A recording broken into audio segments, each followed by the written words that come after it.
Untuk, undangannya Mas Isyaraki ya. Mas Isyaraki itu Andi ya? Panggilannya apa? Panggil saja Oki, Mas. Oki. Ya. Oke, baik Mas Oki. Mmm, ya jadi pertama-tama saya sampaikan, selamat pagi dan terima kasih untuk teman-teman, eee, panitia Mas Oki dari Aliansi Mahasiswa GM. Mmm, ya jadi saya baca tornya lalu, mmm di situ sebenarnya cukup, eee, luas ya. Jadi saya diminta untuk bisa memberi materi soal manajemen isu dan opini. Nah, sebenarnya menarik terakhir kali saya memberi materi seperti ini itu biasanya di perusahaan ya. Jadi, mereka butuh tahu gimana cara ngebaca situasi dan seterusnya gitu. Nah, dulu juga tradisi Tradisi membaca situasi ini juga ada sih dulu di kalangan apa, partai-partai progresif gitu ya. Jadi kayak kalau mungkin teman-teman pernah dengar, Sitnas. Sitnas tuh, situasi nasional. Nah itu dulu, PRD ya, PRD itu rutin itu bikin itu. Saya nggak bagian dari PRD, cuman saya dengar-dengar aja itu. Nah, di kesempatan ini yang saya coba, susun untuk bisa kita jadi bahan diskusi kita sebenarnya di di soal, apa sih yang bisa kita lakukan dengan posisi posisi mahasiswa ya, dengan posisi sebagai mahasiswa untuk kita bisa, melakukan sebuah, gerakan yang, meaningful di situ, yang berarti di situ. Nah, perlu saya tekankan nomor satu itu adalah, eee, posisi mahasiswa ya. Jadi, eee, menurut saya yang paling, bermasalah dari gerakan mahasiswa itu adalah pada saat, mahasiswa itu melihat dirinya sebagai sebuah identitas gitu. Jadi maksudnya sebagai identitas tuh gini, "Karena saya mahasiswa maka saya harus begini. Kita sebagai mahasiswa harus begini," gitu. "Kita mahasiswa Indonesia bla bla bla begini," gitu. Nah eee, itu titik kehancuran pertama bagi gerakan mahasiswa menurut saya. Kenapa? Karena, yang dipentingkan di dalam diskursus atau wacana itu sebenarnya adalah identitas kemahasiswaan ketimbang ide yang mau disampaikan dan ketimbang ketimbang, eee, visi yang mau dijalankan. Nah itu permasalahannya di situ. Eee, jadi dengan kata lain, kalau Anda bukan mahasiswa, jadi Anda tidak bergerak gitu. Kalau Anda bukan mahasiswa, maka Anda tidak melakukan itu semua tuh. Nah, itu masalahnya di situ. Dan, apa namanya, ini menjadi semakin penting ya menurut saya pribadi, karena, hari-hari ini hampir semua semua gerakan itu terserap habis untuk, menyelamatkan dirinya sendiri, untuk mengekspresikan dirinya sendiri dan seterusnya gitu. Jadi, dengan kata lain kita nggak punya masa depan, gitu. Itu. Nah, sehingga menjadi penting menurut saya untuk bicara tentang manajemen isu dan opini yang diminta itu dalam koridor ini gitu. Jadi, dalam pengalaman saya ya, saya bukan bukan bukan, punya latar belakang pendidikan manajemen, tapi saya belajar manajemen sendiri. Bahkan saya bereksperimentasi membuat, kerangka-kerangka manajemen manajerial dan seterusnya gitu. Nah, cuman dari itu semua yang bisa saya simpulkan manajemen tuh first and foremost dia adalah, eee, tools, dia adalah alat gitu. Nah, kalau dia alat berarti dia harus melayani sesuatu. Nah, melayani sesuatu itu apa?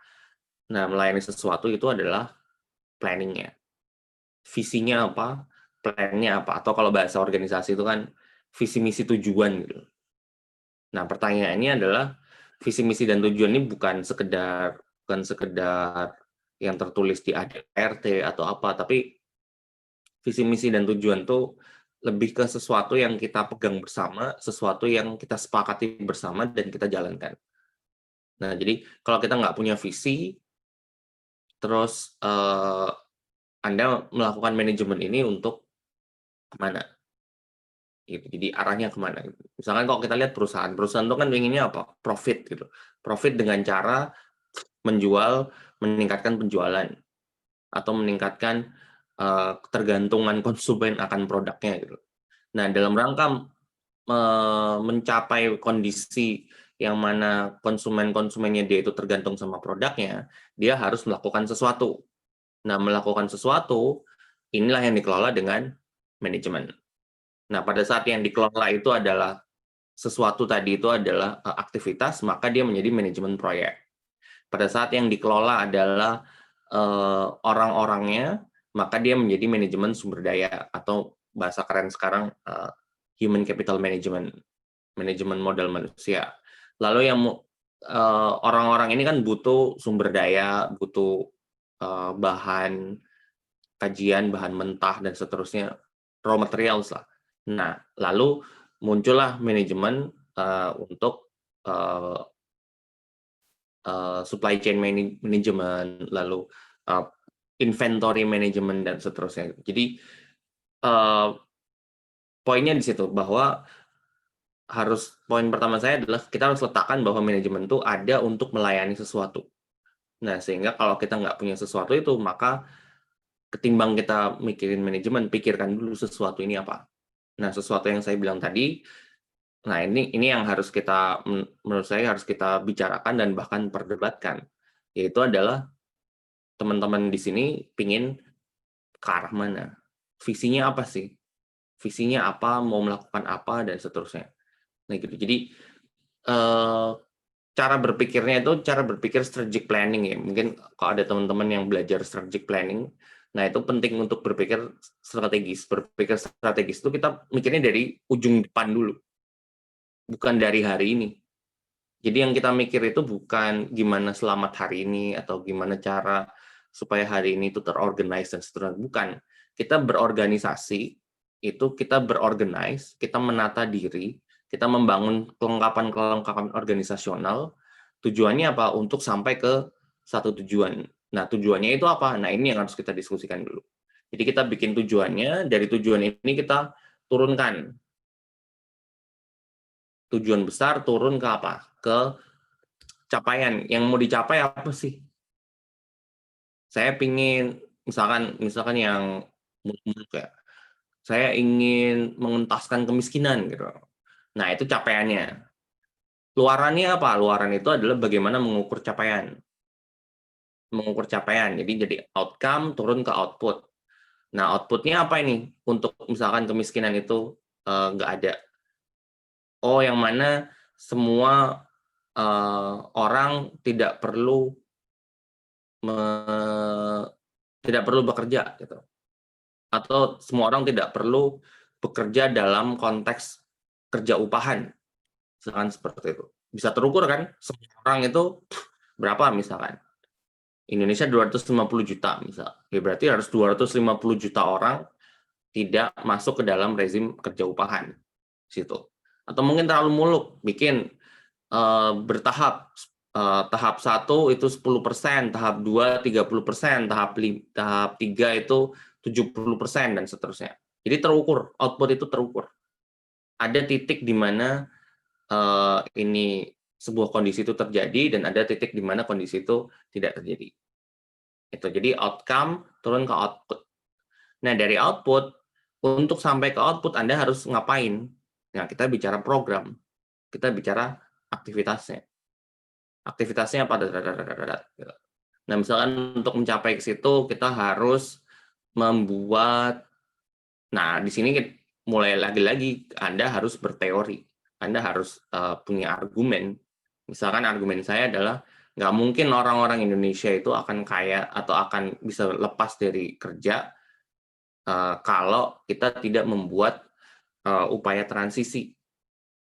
Upaya transisinya adalah kita harus membuat basis-basis kemandirian ekonomi masyarakat yang mana itu dikelola secara horizontal dan secara egaliter, misalkan.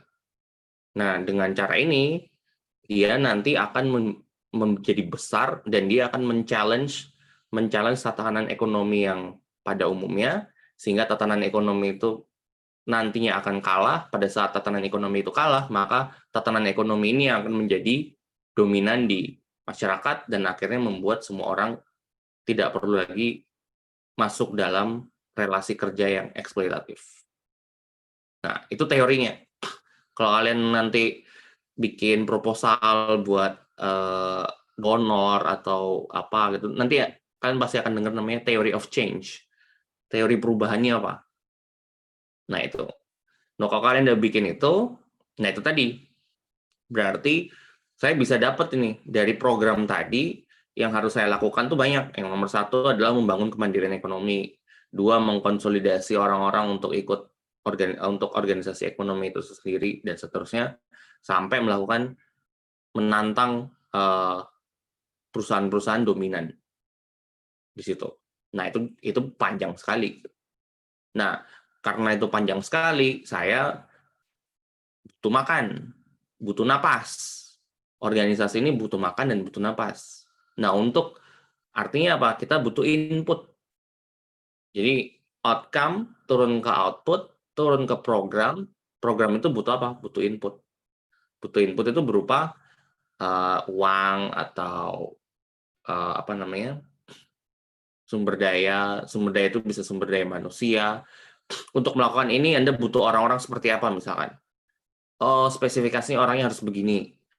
Untuk bisa begini Anda butuh teknologi apa? Anda butuh bahan baku apa? Bahkan Anda butuh skill apa? Anda butuh keterampilan apa? Anda butuh piranti apa? Dan seterusnya. Nah, jadi dia diukurnya di situ. Nah, itu cara sederhana dalam kita bicara jangka panjang ya. Jadi ada strategi. Jadi kita punya sesuatu yang sifatnya mau kita capai. Jadi ada visi ke depannya. Nah, visi ini kalian harus turunkan menjadi outcome, capaian. Apa sih yang mau dicapai itu harus abstrak.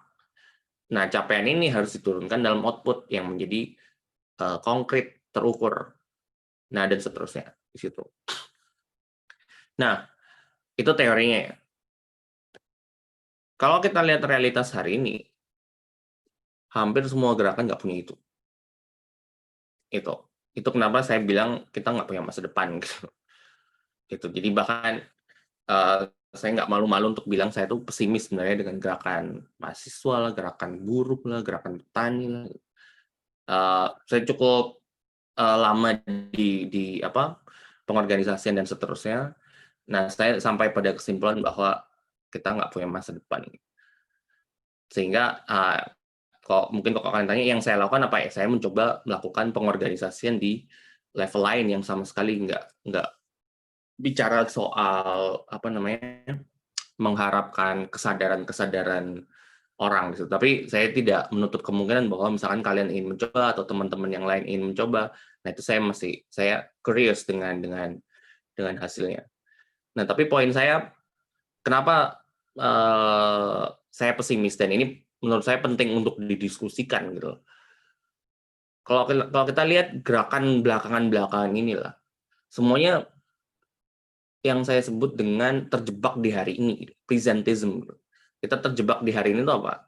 Kalian ditindas oleh aparat misalnya. Kalian dieksploitasi oleh perusahaan. Kalian melihat kiri kanan sedang dieksploitasi dan seterusnya. Ketidakadilan di mana-mana gitu. Tapi apa yang dilakukan? Yang kita lakukan dari gerakan masyarakat adalah protes. Di situ. Protes lalu meminta negara untuk begini, dan seterusnya gitu.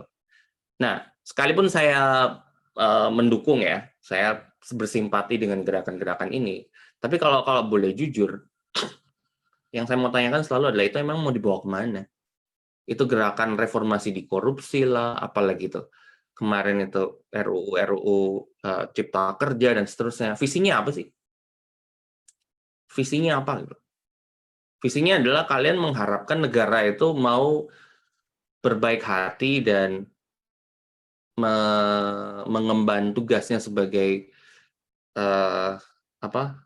Mensejahterakan rakyat gitu. Itu teori tahun kapan gitu? Gitu. Bahkan kalau Anda nggak usah, misalkan Anda membaca Indo Progress gitu ya. Oh, membaca Indo Progress itu udah cukup untuk tahu bahwa negara itu selalu adalah representasi dari kelas penguasa. Titik, oke? Nah, pertanyaan saya kan sederhana. Kalau kita dari asumsi itu udah jelas, emang kalian kelas berkuasa? Enggak kan? Nah, terus atas dasar apa kalian yakin bahwa kalau kalian teriak-teriak di jalan, negara itu akan pro sama kalian gitu? Itu jadi dari epistemologinya udah kacau gitu. Dengan mengorganisasikan gerakan dan seterusnya gitu. Itu ya poin saya nih. Saya tidak apa bukan saya tidak mendukung teman-teman itu sebagai sesama di gerakan sosial, saya solidaritas kita tetap ada. Tapi pertanyaan saya adalah emang ini mau sampai kapan kita protes terus gitu? Mau sampai kapan kita turun ke jalan terus? Mau sampai kapan kita digebukin aparat terus? Visinya apa gitu? Nah itu. Jadi persoalan manajerial yang sederhana, yang diremehkan semua orang karena nggak heroik gitu kan, nggak instagramable, nggak keren lah gitu. Tapi semuanya lebih mikir apa? Gimana teriak di lapangan, gimana bikin toa, gimana bikin spanduk-spanduk turut jalan caci maki DPR, caci maki presiden dan seterusnya gitu. Tapi poinnya emang mau ngapain di situ? Kalau cuma untuk begitu, yang kalian butuhkan adalah manajemen aksi gitu. Yang kalian butuhkan adalah manajemen buzzer bahkan. Beli aja banyak buzzer. Gitu. Bayar 2,5 juta gitu. Saya juga nggak habis pikir kenapa gerakan mahasiswa, gerakan rakyat itu nggak pernah nyewa buzzer. Gitu. Urunan lah. Urunan gitu, satu orang ceban gitu. Kalian berapa itu? Gejayan memanggil tuh kan ribuan gitu. Ya buzzer-buzzer pasti mau lah. Cari aja buzzer. Tanya siapa di Jogja itu, tanya aja anak-anak litera, lalu teman-teman itulah siapa Putur EA dan seterusnya. Saya yakin mereka tahu siapa buzzer-buzzer itu gitu. Tinggal kalian bayar buzzer-buzzer itu eh, berapa, 50 juta gitu buat nyikat RUU Cipta Kerja udah gitu. Nggak usah turun ke jalan gitu, perangnya di Twitter atau perangnya di Facebook gitu. Nah itu jadi, sehingga pertanyaannya itu, kali yang mau kita pertaruhkan apa sih, yang mau kita capai apa gitu. Nah itu yang menurut saya hilang gitu. Sama di gerakan buruh. Saya pernah masuk di buruh manufaktur, konstruksi, outsourcing, sampai di Sudirman tuh kayak Central Business District gitu. Saya pernah setahun di Bursa Efek, coba ngelihat kemungkinan gimana sih pembentukan subjektivitas pekerja di situ dengan pekerja-pekerja konsultan, pekerja-pekerja kantoran, pekerja kreatif, pekerja seni, petani, dan saya sampai pada kesimpulan bahwa ini nggak ada masa depannya gitu. Kenapa? Karena yang dipikirkan oleh gerakan-gerakan pekerja ini cuma naikin gaji, jangan di PHK, jangan dicaci maki sama bosnya dan seterusnya. Artinya apa? Nggak ada satupun yang bermasalah atau serius mempertanyakan sistem kerja ini. Semua hanya ingin menyelamatkan dirinya di dalam eksploitasi kecil-kecilan ini di situ. Bahkan teman saya, mungkin kalau teman-teman baca siapa Mas Ikra Nugrah itu pernah cerita, dan itu cukup menarik buat menjadi pemikiran pertimbangan saya juga. Saya udah nggak ke petani itu sejak 2015-16 ya, karena sibuk banget di kota di Jakarta. Nah, beberapa teman yang masih ke petani, yang masih mengorganisir di petani dan seterusnya, itu ya seenggaknya teman saya ya, frustrasi gitu. Frustrasinya kenapa? Mereka mencoba bergerak untuk petani, memberi pemahaman, ideologi dan seterusnya. Tapi itu kayak nggak guna gitu buat mereka. Karena yang mereka butuh cuman apa? Udah pokoknya kami bercocok tanam, beli aja nih cukup gitu. Jadi mereka nggak butuh gitu sebenarnya apa secara subjektif ya, mereka nggak butuh tuh revolusi lah, perubahan dan seterusnya. Mereka cuma butuh kenyang gitu.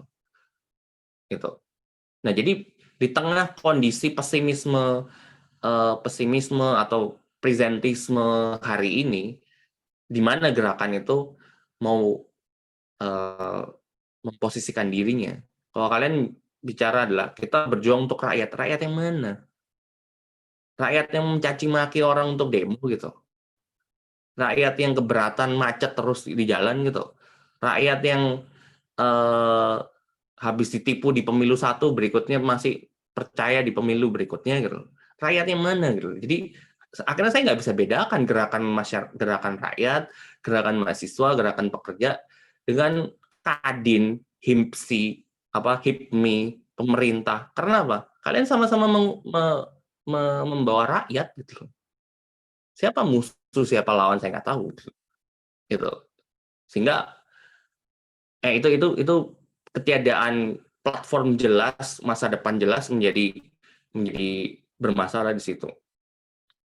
Lalu lagi-lagi pengalaman dengan gerakan pekerja dan gerakan mahasiswa. Saya dosen sejak 2010 gitu ya. Banyak mahasiswa yang tertarik dengan teori-teori kiri lah atau progresif, kritis, gitu kan. Nah, cuman menariknya adalah ya itu cuman buat apa ya? Kayak ya awalnya saya bersemangat, wah bagus ternyata banyak teman-teman yang tertarik gini kan. Cuman pertanyaan kemudian adalah itu ada gunanya nggak sih? Kan belajar Foucault itu ada gunanya nggak sih? Belajar komposisi kapital ala Marx itu ada gunanya nggak sih? Karena apa? Karena itu nggak kepake, nggak keluar di teriakan-teriakan di jalan, nggak keluar di platform, nggak keluar di program gitu. Bahkan sorry to say di paper aja nggak keluar gitu. Di paper mahasiswa tuh nggak keluar tuh keluar cuman buat kutipan aja gitu. Tapi itu kepake untuk menganalisis itu ya jauh parang dari panggang gitu loh. Jadi tentu saya bilang di level umum ya, tentu ada beberapa pengecualian. Tapi poin saya itu tadi bahwa selain tidak ada masa depan gerakan-gerakan ini, juga tidak ada gagasan, nggak ada ide gitu. Saya bukan bilang bahwa kalau kalian demo harus baca undang-undangnya bla bla bla gitu kan. Itu wajib jelas dulu. Tapi nggak ada gagasan itu adalah ini memang mau dibawa kemana? Apa sih analisisnya? Kalau analisisnya hanya bilang negara itu brengsek karena dia mengeksploitasi rakyatnya, ya elah itu mah udah dari dulu gitu. Kemana aja kalian gitu. Kita kemana aja baru tahu itu gitu. Apa yang baru dari statement, dari argumen gitu. Gitu. Oh ini adalah penindasan kelas, ya udah dari dulu. Rakyat kecil ditindas ya dari dulu gitu. Jadi pertanyaannya adalah apa gagasannya di dalam pada saat kita turun ke jalan, pada saat kita mengorganisasikan gerakan, pada saat kita mengkonsolidasi massa dan seterusnya gitu. Dan hari ini orang mengkonsolidasi, mengorganisasi bukan berbasis ide, tapi berbasis emosi, berbasis identitas gitu. Ya kalau udah kayak gitu, bubar aja gitu. Kenapa? Karena nggak akan kemana-mana. Yang kalian pentingkan adalah performa metrik sosial media, bukan terjadinya kalau misalkan bagi saya terjadinya masyarakat di mana tidak perlu ada relasi kerja, misalkan masyarakat tanpa kelas sosial ekonomi, misalkan. Bukan itu yang dilakukan. Kalau memang itu pertanyaan saya, ada nggak upaya evaluasi? Ada nggak standarnya? Punya nggak di platform kalian standar untuk mengukur tindakan-tindakan untuk sampai ke level itu? Nah, di situ kita butuh manajemen. Nah, di situ. Dan menariknya di seluruh sejarah pergerakan di Indonesia, silakan kalian cek sendiri, semua rusak gara-gara apa? Gara-gara nggak ada yang pintar manajer, nggak ada yang pintar manajemen. Itu nggak usah jauh-jauh lah, manajemen gantian ngepel dan nyapu di sekre gitu. Gantian kalau habis ngerokok itu dibuang puntung rokoknya gitu. Kan nggak heroik, nggak keren ya. Ya justru karena nggak keren ini, dalam sejarahnya gender tertentu yang menjadi uh, terpatok dalam pekerjaan-pekerjaan seperti ini, pekerjaan-pekerjaan domestik itu. Ngatur pembukuan, nyatet, ngingetin orang, besok rapat, besok ini segini, besok kita melakukan ini, siapin materinya ini. Pekerjaan remeh gitu, nggak keren gitu. Tapi itu tadi, kegagalan mengorganisasikan ini akhirnya membuat gerakan itu menjadi nggak efisien, organisasi menjadi nggak efisien, dan seterusnya. Belum lagi drama-drama internal gitu kan. Itu. Nah, ini yang banyak merusak organisasi-organisasi pergerakan di situ. Nah, itu apa namanya? Kalau saya boleh sampaikan mengupdate tulisan yang dikutip Mas Oki tadi, bahwa hari ini kefrustrasian yang saya lihat zaman itu, tahun-tahun itu, hari ini masih ada dan bahkan sudah bertransformasi membuat kita nggak punya pemikiran tentang masa depan gitu. Bahkan kalau mungkin teman-teman yang belajar ilmu sosial humaniora ngelihat perkembangan teori di Indonesia di platform di tulisan-tulisan lah, teori-teori kritis, teori-teori sosialis dan seterusnya, itu semuanya munculnya dalam bentuk kritik. Semuanya kritik. Yang hilang apa? Yang hilang adalah tradisi planning, tradisi perencanaan yang jelas, tradisi strategi, tradisi pemikiran strategis. Semuanya adalah fokusnya kritik. Oh, ketimpangan gender. Oh, ketimpangan kelas. Oh, ada rasis. Oh, ada eksploitasi alam. Udah, ujungnya cuma satu, bahwa pengusaha dan pemerintah itu punya kepentingan dan dia menindas. Nah, silakan itu reproduksi, bikin aja. Kalau saya bikin AI-nya itu, saya bisa bikin 1 juta kali paper dengan nada seperti itu. Karena kebaca semua. Itu. Nah, artinya ada tradisi pemikiran yang hilang, tradisi pemikiran yang memang berorientasi ke masa depan. Kalau Anda ngeritik, itu orientasinya cuma hari ini gitu. Bukan saya bilang nggak boleh kritik, tetap harus kritik, tapi pertanyaan kemudian kritik ini mau dibawa kemana gitu. Nah, ini yang menurut saya menjadi harus didiskusikan secara serius oleh teman-teman yang masih percaya dengan gerakan-gerakan sosial politik. Gitu. Nah, usulan saya yang pertama, dalam perumusan strategi, tapi terserah ini usulan saya aja, hentikan sudah semua modus berpikir yang sifatnya protes, meminta, menuntut, minta diafirmasi, minta di-recognize, minta dihargai, minta dihormati, penghormatan hak-hak perempuan, penghormatan hak-hak masyarakat adat, bullshit. Itu yakinlah, sumpah, itu cuma hanya akan berujung pada tawar-menawar politik di situ. Tapi lagi-lagi saya bilang, kalau ini Anda bikin untuk taktik, it's fine gitu. Tapi kalau ujung akhirnya hanya ke sini, itu nggak akan berbuah apapun gitu. Itu. Nah, strategi yang lain, alur strategi yang lain, vektor strategi yang lain, yang menurut saya jauh lebih penting dan jauh lebih punya masa depan, itu strategi-strategi yang mikirnya apa? Gimana kita melihat kemungkinan yang lain dari kondisi hari ini. Jadi kalau Anda berpikir ala hacker gitu, ini ada program, dia masuk ke situ, di reprogram, sabotase, hacking, cracking, reorientasi, reformat, reprogram. Nah, itu menurut saya faktor strategi yang hari ini perlu kita lakukan. Gitu. Bukan berdiri di depan, mengundang untuk ditendang sama aparat, terus sembari kalian ditendang, minta tolong difotoin untuk masuk Instagram, itu kan bullshit. Gitu. Jadi apa namanya? Faktornya di situ.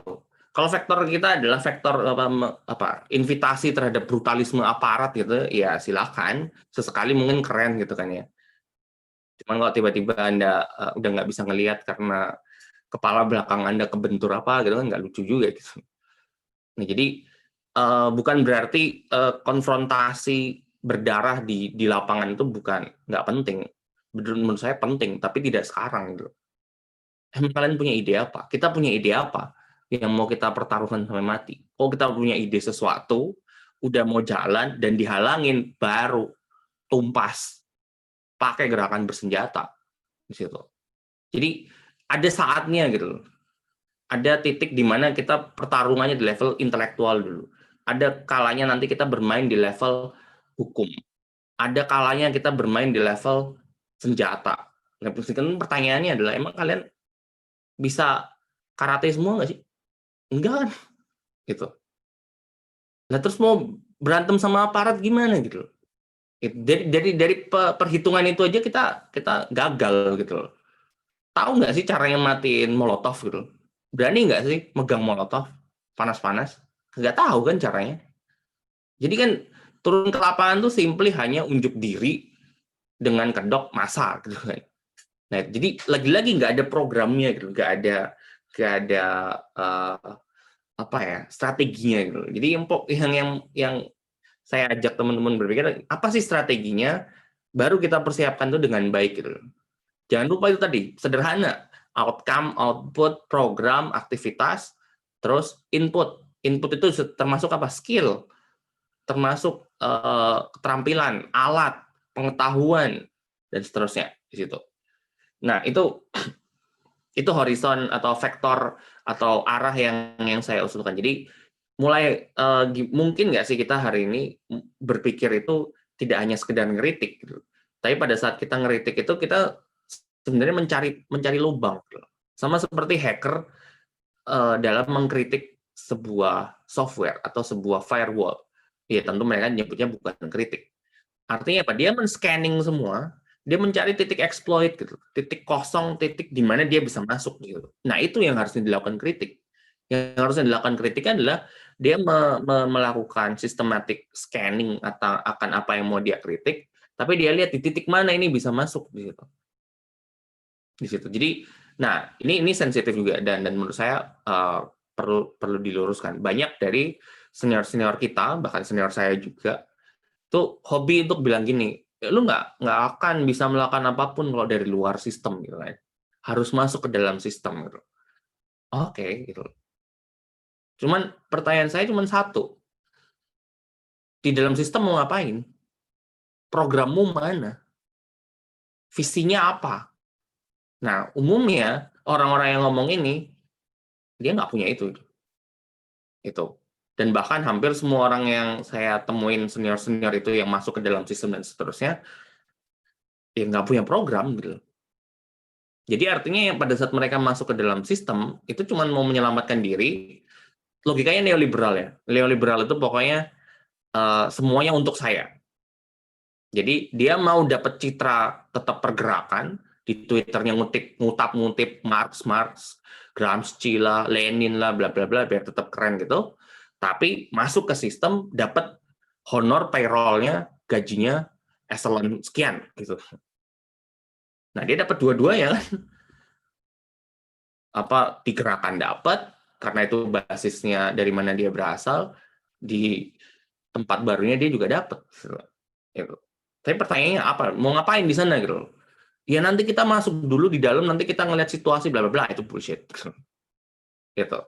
Nah, jadi saya tidak menolak masuk dalam sistem atau di luar sistem. Lagi-lagi ini pertanyaan strategis gitu. Pertanyaan strategis. Mungkin kalau kalian teman-teman yang belajar security studies atau hubungan internasional, kalau kalian belajar strategi pertahanan, strategi keamanan, strategi itu selalu dibangun dari ancaman. Ancamannya apa? Atau gini deh, kalian nonton film ini nggak, Attack on Titan gitu. Itu kan, kalau yang belum lihat, coba lihat, karena menurut saya itu penting untuk ngajarin tentang revolution in military affairs gitu. Jadi musuhnya itu kan raksasa gitu kan. Nah, kalau kalian lihat musuh raksasa terutama di season 2 itu, lalu army-nya terbentuk itu untuk menghadapi raksasa gitu. Akhirnya apa? Senjatanya itu dicocokkan dengan ancaman ini. Sementara ada sekelompok polisi sekelompok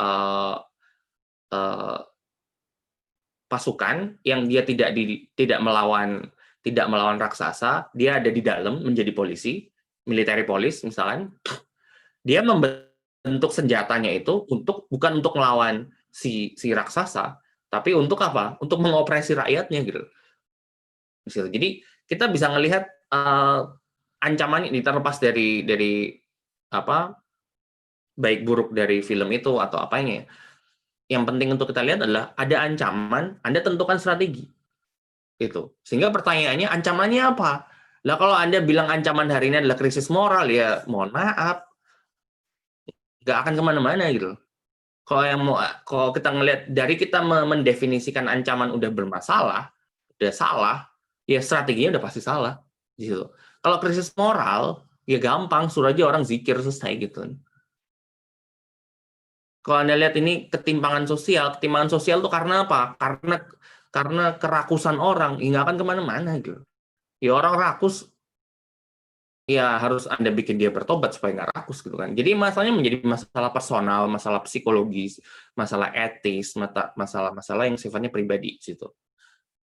Nah, itu kenapa penting punya gagasan untuk bisa melihat di mana kita bisa bergerak tanpa berharap negara, tanpa berharap donor, tanpa berharap orang lain.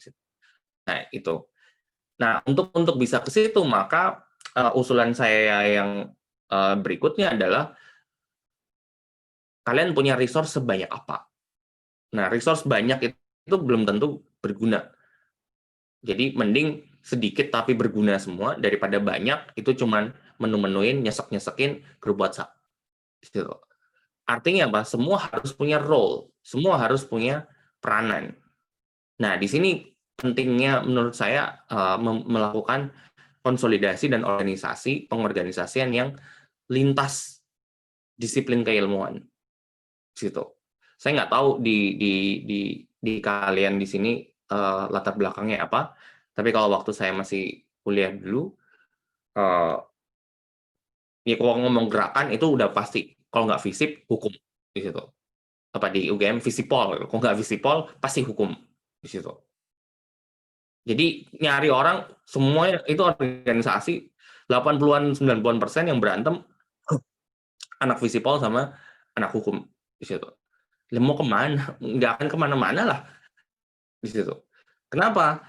Karena itu tadi, begitu ada anak ekonomi, anak psikologi, anak FK masuk, pendidikannya apa? Diajarin Karl Marx gitu, diajarin analisis politik ekonomi mati gue gitu kan. Ya itu bukan keterampilan mereka, bukan di situ gitu. Bukan menurut saya bukan berarti nggak perlu ada, tetap harus ada.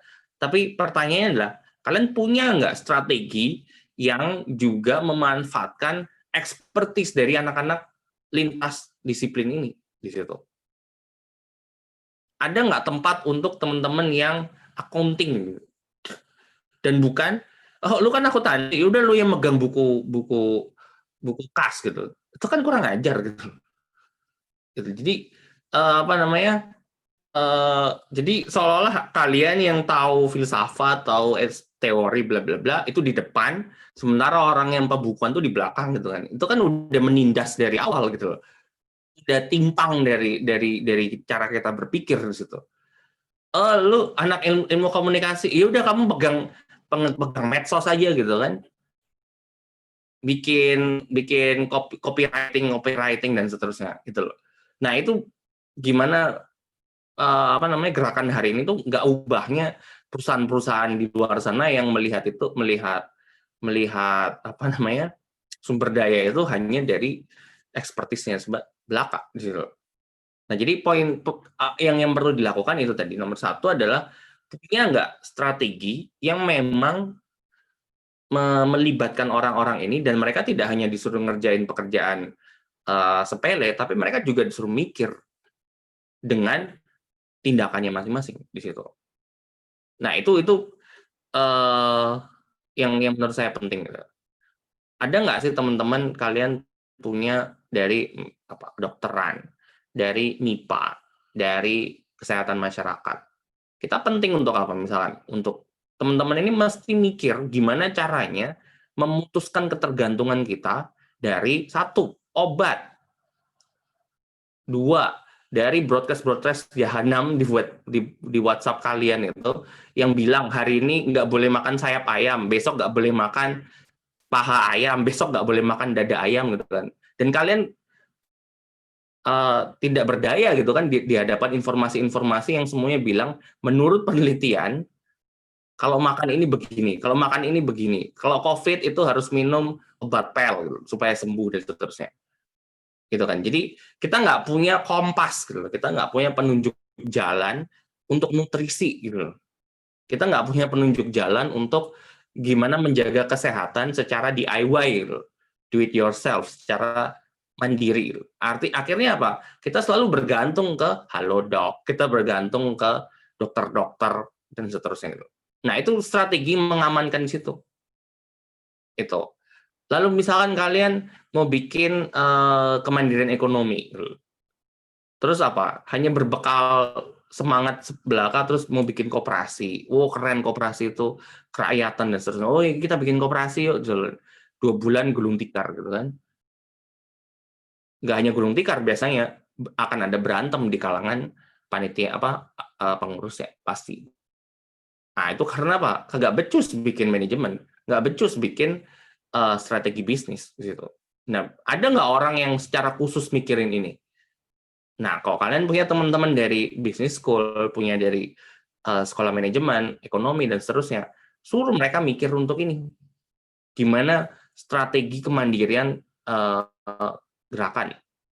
Sehingga apa? Sehingga kalian nggak keder itu di hadapan, nanti misalkan kalian udah punya masa 1.000, 2.000, 3.000 gitu kan, tiba-tiba dipanggil sama orangnya sultan, dikasih duit 1 M gitu kan, udah kencing berdiri gitu kan. Nah, kalau kalian punya kemandirian ekonomi, mau orang kasih berapapun nggak akan gemetar di situ. Nah, jadi kan menjadi penting untuk punya kemandirian gerakan di situ. Nah, itu apa namanya? Contoh kenapa kita perlu mengorganisasikan orang-orang yang umumnya tidak dekat dengan isu-isu sosial politik seperti yang kita diskusikan. Tapi itu tadi, mereka perlu untuk tahu itu. Apalagi pada saat kita bicara tentang teknologi. Teknologi hari ini, khususnya di Indonesia, kalau kalian lihat teori-teori teknologi, teori media, teori apa namanya AI, big data dan seterusnya, di luar negeri, Eropa, Amerika khususnya ya, itu pemikiran-pemikiran kritis pun ada di situ. Seenggaknya SJW lah ya. Seenggaknya selama-lamanya iman SJW. SJW itu maksudnya kayak mengkritik bias algoritma gitu kan, bahwa eksploitasi tubuh perempuan gitu loh. Itu tadi narasi-narasi meminta, menuntut dan seterusnya, nggak ada masa depannya itu. Ya tapi seenggaknya seminim-minimnya itu loh. Tapi kalau Anda lihat trajektori pengembangan teknologi di Inggris misalkan, itu geng-geng pemikir-pemikir teknologis itu masuk dan mempengaruhi technological policy. Nge-hack, mikirnya itu tadi, nge-hack. Bisa nggak diretas ini? Bisa nggak pura-puranya kita ngikutin negara, tapi kita mengambil resource untuk dibelokkan ke pengembangan teknologi mandiri, misalkan di situ. Di Spanyol, itu kalau kalian lihat Robinhood Co-ops, itu dia hedge fund manager, asset management, kayak pialang saham dan seterusnya, dan dia mengeksploitasi Wall Street. Duitnya disebarin ke geng-geng, ada geng kayak geng Cinepang, feminis ginekolog, itu menarik itu. Feminis ginekolog itu dia bereksperimentasi dengan rahimnya, dengan apa, bikin hormon, gimana mereka supaya nggak PMS lagi, sakit PMS dan seterusnya. Itu dibiayain dari uang ini. Untuk apa? Untuk apa? Edukasi seksual, edukasi organ reproduksi dan seterusnya. Belum lagi teman-teman yang programmer dan seterusnya dibiayain sama koperasi ini gitu. Jadi dia punya strategi sehingga apa? Sehingga pada saat koperasi ini gede, dia punya bear gain di hadapan state, di hadapan capital itu tadi. Nah itu apa namanya? Kenapa kita penting untuk juga punya strategi teknologi digerakkan di situ. Tapi kalau ini sekaligus menutup ya, kalau ditanya satu aja hal yang menurut saya paling penting harus dilakukan oleh dari posisi mahasiswa, itu adalah kalian merekrut sebanyak mungkin sebanyak mungkin teman-teman mahasiswa yang lintas jurusan. Nah, pada saat kalian mau itu lintas jurusan, supaya apa? Supaya kalian legitimate untuk bilang ini adalah gerakan mahasiswa, bukan gerakan anak visipol, bukan gerakan anak hukum, bukan gerakan anak FIB di situ.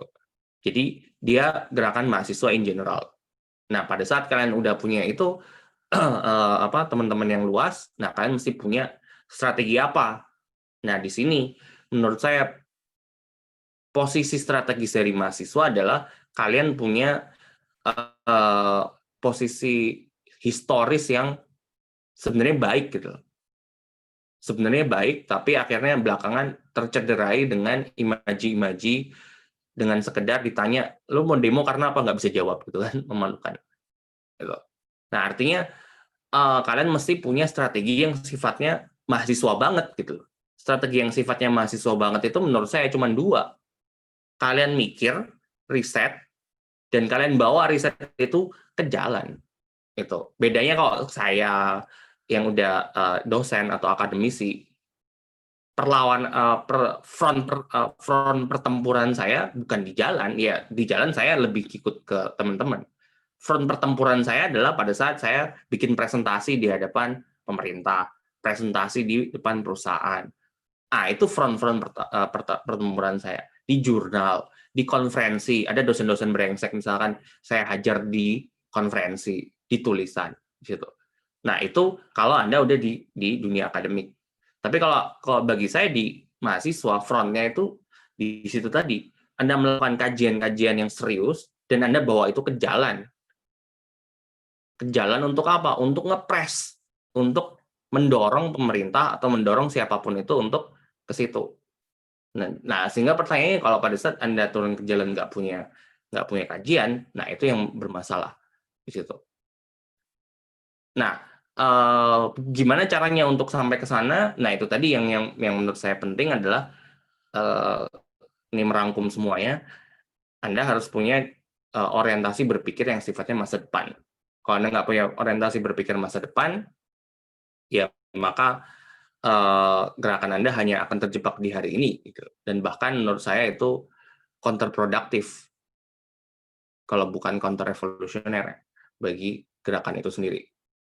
Terus yang kedua, kalau Anda udah punya pemikiran ke depan, ya sudah saatnya Anda mulai bisa menata pemikiran itu dalam program-program yang terukur, capaian-capaian yang jelas, dan itu semua bisa dievaluasi. Dan kalau kita nggak pernah melakukan evaluasi terhadap gerakan itu, ya menurut saya, ya berarti ini kan cuma buat arisan main-main aja gitu loh. Kalau cuma buat main-main aja, ya nggak apa-apa sih gitu. Cuman ya sayang energinya di situ. Daripada kalian main-main kayak gitu kan, mendingan habisin waktu buat jadi e-sport gitu kan, atau jadi bintang TikTok gitu kan, ada duitnya gitu. Nah, setelah punya manajemen, nah penting untuk juga punya basis anggota yang kuat. Basis anggota yang kuat itu dibentuk dari pertama-tama dia harus dari lintas disiplin. Nah, gimana caranya kita mencari itu di kampus dan seterusnya. Nah, setelah kita punya basis disiplin yang kuat, baru kita bicara tentang apa yang akan kita lakukan. Mas Oki, mungkin itu dulu ya yang bisa saya sampaikan. Mungkin kalau ada diskusi bisa kita teruskan. Terima kasih. Oke, sama-sama Bung Yosi. Pemaparan yang sangat cukup memantik, sangat mengkritik ini malah. Kalau saya kira pemaparan Bung Yosi sangat menohok teman-teman aliansi sendiri, terutama ini kan teman-teman baru lah karena saya kira apa yang disampaikan oleh Bung Yosi adalah kendala dari Aliansi Mahasiswa UGM itu sendiri. Dan di sini teman-teman yang baru bisa, saya kira saya cukup berani untuk bikin statement bahwa ya memang kondisi aliansi sekarang, kondisi pergerakan mahasiswa sekarang seperti apa yang dipaparkan oleh Bung Yosi, bahwa rakyat mana yang dibela? Apakah kita punya pemikiran masa depankah? Berangkat dari masa depankah baru kita bisa memanajemen berbagai hal? Apakah kita sudah berelasi dengan berbagai lintas jurusan, lintas studi? Itu adalah kritik-kritik yang benar-benar ada di pergerakan UGM. Saya kira juga masalah identitas, di mana relasi aliansi ini yang tidak presentasi, misalkan hanya bermayoritas dari satu fakultas, dua fakultas, ataupun relasi gendernya timpang, ataupun relasi ekonominya beda, relasi pengetahuannya, kepentingannya beda, yang justru menjadi backlash terhadap kepentingan aliansi itu sendiri. Apakah benar-benar bisa untuk bergerak dan sebagainya macamnya. Dan di sini saya mau coba membuka pertanyaan terhadap kawan-kawan, terutama kawan-kawan teman-teman yang baru yang ikut sekolah pergerakan. Apakah teman-teman sudah ada yang memiliki pertanyaan? Silakan langsung on mic atau bisa dilontarkan via chat. Karena mungkin sembari menunggu, saya mungkin agak sharing juga perihal kondisi. Oh, udah ada nih, Lim. Bung Yosi, saya ingin bertanya, selain arena perjuangan yang sudah berbeda, kira-kira apa yang menghambat dosen untuk bergerak bersama mahasiswa? Itu pertanyaan dari Michael Lim. Mungkin apakah mau ditampung dahulu atau langsung dijawab, Bung Yosi? Terserah, langsung juga nggak apa-apa ya. Oh, boleh. Silakan, Bung.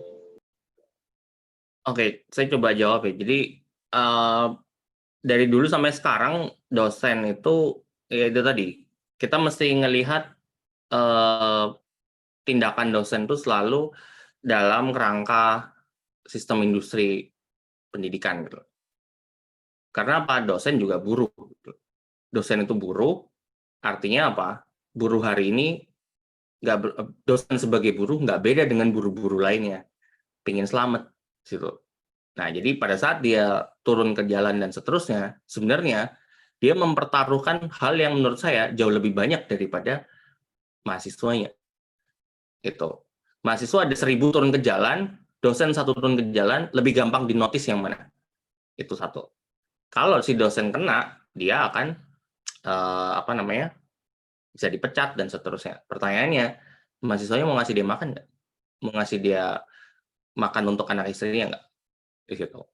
Nah, jadi itu lagi-lagi pertanyaan tentang survival itu menjadi alat kontrol utama untuk supaya teman-teman dosen ini menjadi tidak bergerak dan mendukung teman-teman mahasiswa di situ. Walaupun ada juga dosen yang memang sudah tercangkok di kepalanya bahwa gerakan mahasiswa itu buruk gitu. Kayak dosen-dosen teman-teman saya di kampus. Nah, semua nggak ada yang ngelihat gerakan mahasiswa itu baik gitu. Dan itu terkonfirmasi pada saat apa? Mereka iseng ngambil 1, 2, 3 orang ditanya, emang lu udah baca Undang-Undang Cipta Kerja nggak sih? Dan nggak ada yang baca gitu kan. Jadi itu poin pertama. Jadi ada struktur yang memang akhirnya membuat ini nggak mungkin untuk bergerak di situ. Lalu yang pertanyaan jawaban keduanya, kita harus melihat dari aspek si dosennya itu sendiri. Nah, aspek si dosen itu sendiri untuk bergerak melakukan gerakan itu artinya dia harus muncul pemikiran yang sifatnya kritis. Nah, pertanyaannya, emang dosen itu udah jaminan akan berpikir kritis? Kan nggak juga gitu. Nah, sehingga kita bisa bertanya kenapa dosen yang harusnya, karena akademisi kan kalau nggak kritis sih bukan akademisi lah. Sehingga pertanyaannya adalah ternyata dosen itu tidak selalu akademisi. Hari ini dosen itu adalah posisi pengajar titik, bukan akademisi. Kalau akademisi Anda bisa lihat kajiannya apa. Kajiannya apa, tulisannya tentang apa. Dia banyak dia terkenal dengan teori apa, kajian orang tahu dia sebagai peneliti apa dan seterusnya. Nah, itu untuk menjadi akademisi. Nah, boro-boro menjadi akademisi, nulis saja nggak pernah di situ. Nah, lagi-lagi saya mencoba lewatnya sistem ya. Ada sistem yang membuat teman-teman dosen ini menjadi susah. Kenapa? Karena beban administrasi di kampus, beban untuk akreditasi, beban untuk sertifikasi, beban untuk ngajar yang banyak crowded gitu ya, terutama universitas-universitas swasta. Terus beban untuk meneliti, harus jurnalnya tembus di Scopus dan seterusnya. Jadi ini akhirnya membuat dosen itu, setidaknya yang banyak saya lihat, itu menjadi pragmatis. Sekalipun awalnya masuknya itu idealis dan seterusnya, terus punya ide pemikiran yang bagus, tapi dengan beban seperti ini, sementara dia harus menanggung anak istri atau suami di rumah, maka itu yang menghambat mereka untuk bisa punya trajektori pemikiran yang kritis di situ. Nah, itu tuh kemungkinan jawaban kedua. Kemungkinan jawaban ketiga, ya sederhana, ya emang dosen itu harus ditembak di lapangan banteng berarti.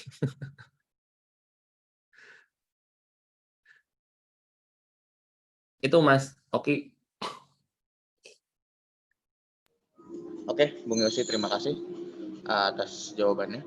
Mungkin kawan-kawan ada yang memiliki pertanyaan lain yang mungkin menjadi keresahan. Sembari menunggu, mungkin saya juga ada tertarik ingin bertanya juga, Bung.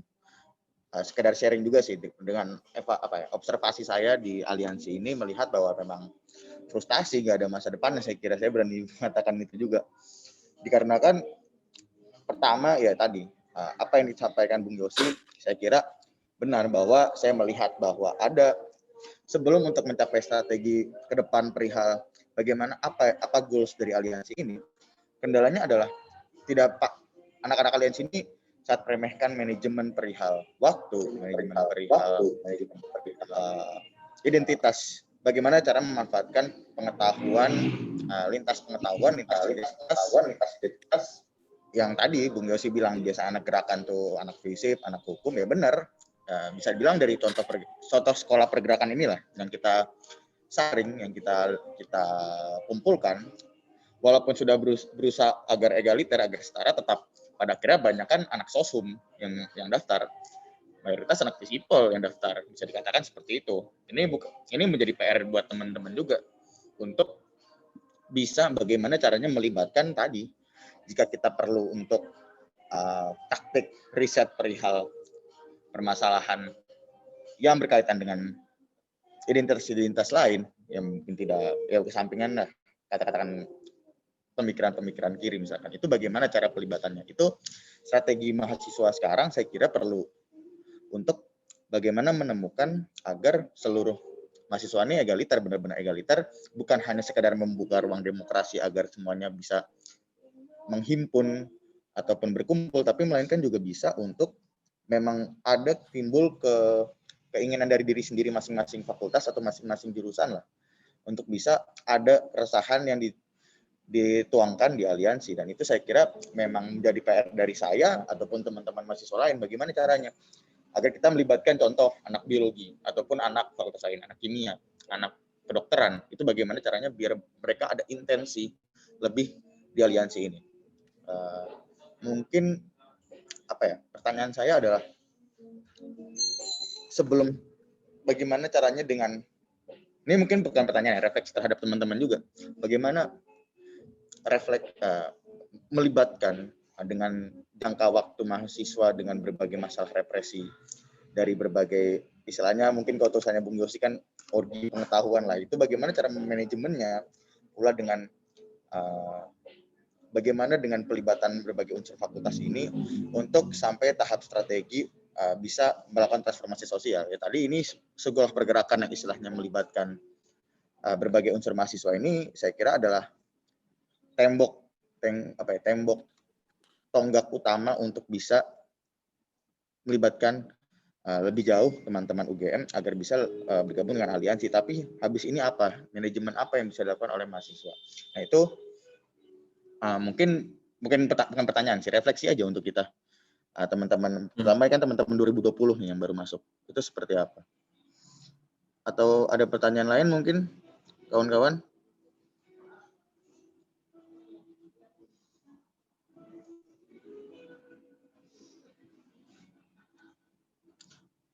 Atau mungkin ini Bung, mungkin pertanyaan saya adalah, kan Bung Yosi bergiat di dalam koperasi juga ya, sejauh pendek pembacaan saya, dan sebenarnya saya sendiri memiliki intensi untuk melakukan melembagakan sebuah komunitas riset ataupun bagaimana caranya menciptakan iklim koperasi agar ada semangat untuk teman-teman bekerja di aliansi. Mungkin itu yang ingin saya kerjakan di aliansi mahasiswa UGM. Adanya timbal balik kerja, misalkan dengan ada upah dari koperasi ataupun juga tadi lembaga riset. Jadi mahasiswa ini berangkat tidak hanya sekedar demo, tidak tahu apa yang didemonstrasikan, tapi dia juga sadar terhadap ilmu pengetahuan dan bagaimana caranya untuk bisa meriset hal-hal tersebut. Nah, mungkin Bung Yosi memiliki pemikiran lain nggak perihal aliansi mahasiswa dengan pelibatan lembaga riset ataupun ekonomi koperasi dengan pembagian kerja yang jadi upah untuk teman-teman yang beraliansi di UGM, di aliansi mahasiswa, itu Bung Yosi memiliki pemikiran ataupun sharing ataupun kritik terhadap pemikiran-pemikiran tersebut selama Bung Yosi mungkin melihat ataupun mengobservasi, melakukan eksperimen terhadap gerakan-gerakan yang Bung Yosi lakukan. Ada tidak? Mungkin itu sih Bung, kalau misalkan ada. Makasih. Sebelum saya jawab, saya minta izin ke toilet dulu ya. Oh ya. Ya, sorry, bentar ya. Mungkin teman-teman juga bisa untuk sharing pertanyaannya di kolom chat ya, sembari menunggu Bung Yosi ke toilet.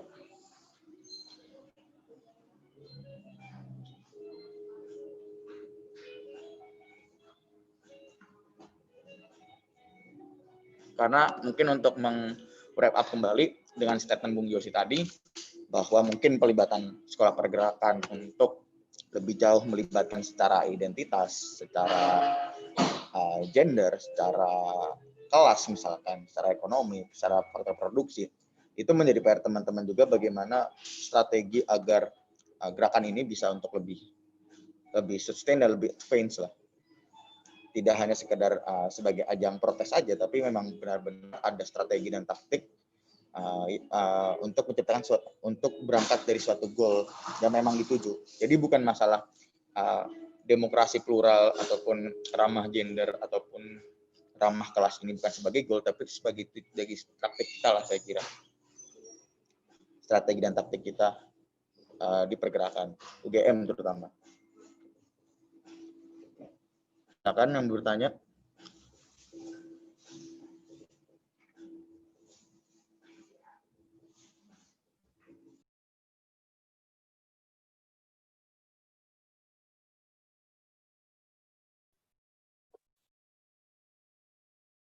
Oke. Tadi masih ada yang ngomong ya? Ya, silakan Mas. Sudah Mas. Sudah Bung. Oke. Ya, yang pertama tentang ini ya, tentang bagaimana mengorganisir teman lintas disiplin ya. Nah, kalau menurut saya ya, selama kalian nggak bisa mengorganisir itu, jangan harap mengorganisir rakyat gitu. Nah, jadi konkretnya adalah sebaiknya jadikan itu prioritas organisasi hari ini. Di situ. Jadi jadikan itu prioritas organisasi, atur strategi gimana caranya outreach ke sana gitu. Dan apa yang harus dilakukan dan seterusnya di situ. Nah, kalau menurut saya pengalaman saya pernah mencoba mengorganisir satu universitas waktu itu di Erlangga ya. Yang harus saya lakukan waktu itu adalah saya harus kerja ekstra. Kerja ekstra artinya apa? Saya harus berpikir cara anak psikologi mikir. Artinya I have to speak psychology gitu.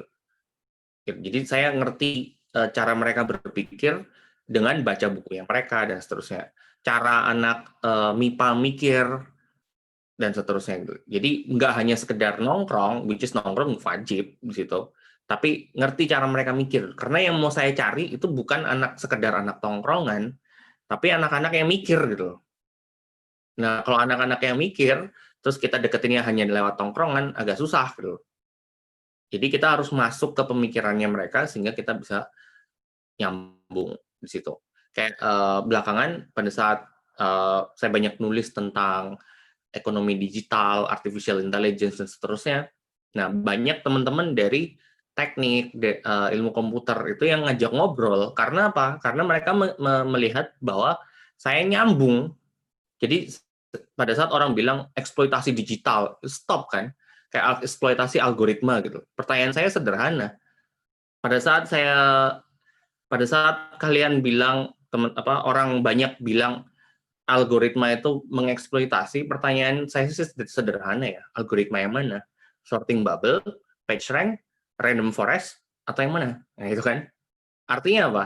Ya orang ngomong algoritma itu eksploitatif, stop di algoritmanya. Tapi pertanyaannya, algoritma yang mana? Nah itu udah matematika. Itu semua udah language model. Nah, kalau kalian nggak bisa tembus ke sini, ya anggaplah nggak akan nembus ke teman-teman yang sama di situ. Nah, jadi ya itu tadi lagi-lagi harus kerja ekstra.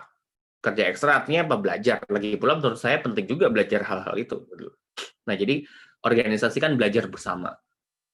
Nah, terus tentang koperasi. Nah, ini apa kritik saya terhadap koperasi sejak saya 2015 ya masuk ke koperasi, dan banyak juga terutama dengan teman-teman yang ingin membuat koperasi untuk menopang gerakannya gitu. Nah, menurut saya ya banyak yang mengesensialisasi koperasi gitu.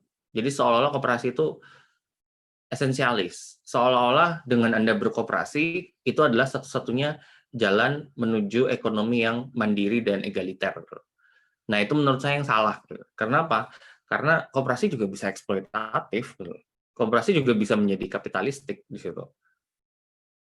Bahkan eksperimentasi yang sedang saya lakukan juga belakangan, itu adalah mungkin nggak sih, saya bertanya ke diri saya sendiri, mungkin nggak sih kapital itu progresif? Mungkin nggak sih capital itu dipakai untuk mengorganisir di situ?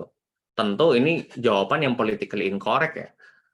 Maksudnya orang yang fanatik dan fundamentalis kiri dan seterusnya pasti akan bilang enggak gitu kan. Nah, saya punya pengalaman saya adalah mengorganisir dengan koperasi dan seterusnya, itu fakta semua gitu. Bahkan pada saat saya berorganisasi dengan orang-orang yang spokenly, secara berucap, itu kiri lah, kemana-mana, Kutab, Khatib, si Rosa, Marx lah, dan seterusnya.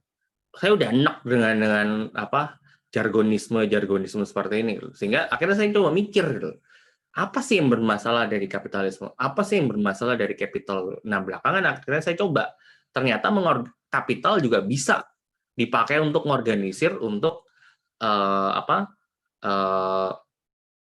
konsolidasi massa di situ. Seenggaknya orang-orang yang mau saya konsolidasi di situ. Nah, jadi sehingga pertanyaannya, gimana caranya kita mengorganisir dengan capital? Anda harus tahu bagaimana mengelola capital, mengelola modal. Ada uang sekian, bisa nggak bikin manajemen perencanaan keuangannya, bisa nggak bikin perencanaan proyeknya, perencanaan kerjanya, perencanaan pembayaran kerjanya, remunerasi, dan seterusnya. Ya, mau nggak mau, belajar akuntansi dari awal. Gitu. Jadi susah, ya susah lah. Kalau mau gampang mah kita udah revolusi dari dulu di situ. Nah, itu nomor satu. Jadi jangan seolah-olah Anda merasa progresif, lantas bentuknya koperasi. Tunggu dulu. Kalau emang nggak siap, mendingan nggak usah koperasi. Karena apa?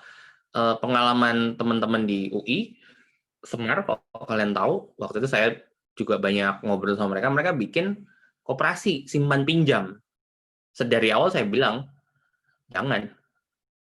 Kalau kalian mau bikin koperasi simpan pinjam, itu tadi. Kalau kalian kepikiran koperasi dan nggak ada ide, terus kalian sampai pada ide koperasi simpan pinjam, saran saya, ini pro tips ya, saya udah melakukan koperasi lebih dari 5 tahun, jangan. Kenapa? Koperasi simpan pinjam itu paling susah. Kenapa? Karena kultur masyarakat Indonesia, saya generalisasi ya, tapi sejauh yang saya tahu, kultur masyarakat Indonesia dan struktur ekonomi masyarakat Indonesia membuat perilaku kita berkoperasi simpan pinjam itu adalah bukan koperasi simpan pinjam, tapi apa? Koperasi pinjam-pinjam gitu. Pinjam terus kagak pernah nyimpan gitu kan. Nah, terus koperasi dapat untung dari mana coba di situ? Belum lagi yang nyimpen karena teman sendiri bayarnya belakangan dan seterusnya. Akhirnya rontok sendiri gitu. Nah, nah kalau kalian mau bikin koperasi atau mau bikin unit usaha apapun, itu nomor 2 gitu. Pikirkan manajemennya nomor 2. Tapi ini penting, tapi nomor 2. Nomor satunya adalah produknya apa. Kalau mau bikin produk, nah usulan saya, nah kalau mau bikin produk itu selalu gini, mikir revenue stream kalian kira-kira akan dari mana? Uangnya akan dapat dari mana? Dapat dari donor? Belum tentu, hampir nggak mungkin. Memang siapa kalian? Belum punya portofolio kan? Mau dari siapa? Pemerintah, sama. Dari pemerintah itu mau kasih duit buat mahasiswa, itu cuma buat beli massa turun ke jalan. Jadi kalian mau ngejual massa turun ke jalan. Nah, saya kira nggak juga kan. Tapi bisa juga sih dibuat sekali-sekali. Atau kalian ngelatih buzzer gitu kan. Coba aja ngelatih buzzer dijual, dikelola secara koperasi gitu. Menurut saya nggak masalah gitu. Buzzer kan bisa dipelajarin strateginya, flaming lah, terus trolling, kapan masuk lewat mana, trending topic, ngehack trending topic dan seterusnya, itu bisa dipelajarin. Dan itu skill yang menurut saya berguna kalau dilakukan dengan benar, dengan tujuan yang benar gitu. Nah, cuman yang menurut saya paling khas di mahasiswa, yang menurut saya, kalau saya mahasiswa saya mau coba kembangkan itu ya, cuman kan saya udah nggak sekolah lagi, itu adalah kalian mengeksploitasi kampus dan dosen. Kenapa? Kampus dan dosen ini butuh riset.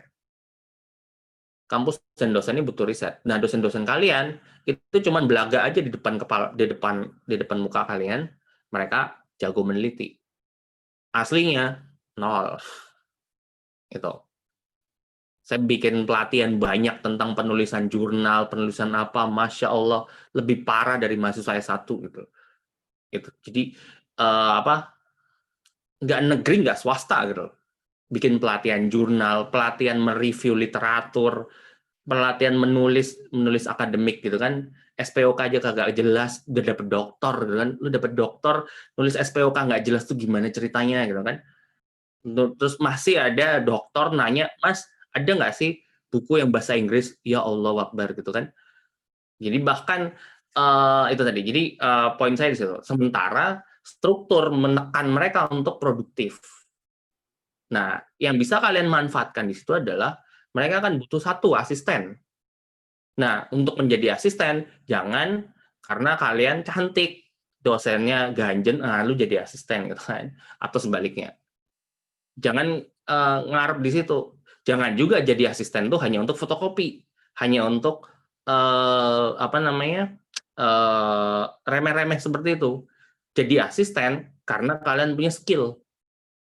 Skill apa sih yang dibutuhkan oleh asisten? 1, skill untuk reference management. Pernah pakai Mendeley nggak? Pernah pakai Zotero nggak? Nah, kalau kalian pelajarin tuh, ulik itu semua, dosen kalian kagak ada yang paham. Pak, saya bisa nih pakai Mendeley. Bapak mau saya bantuin?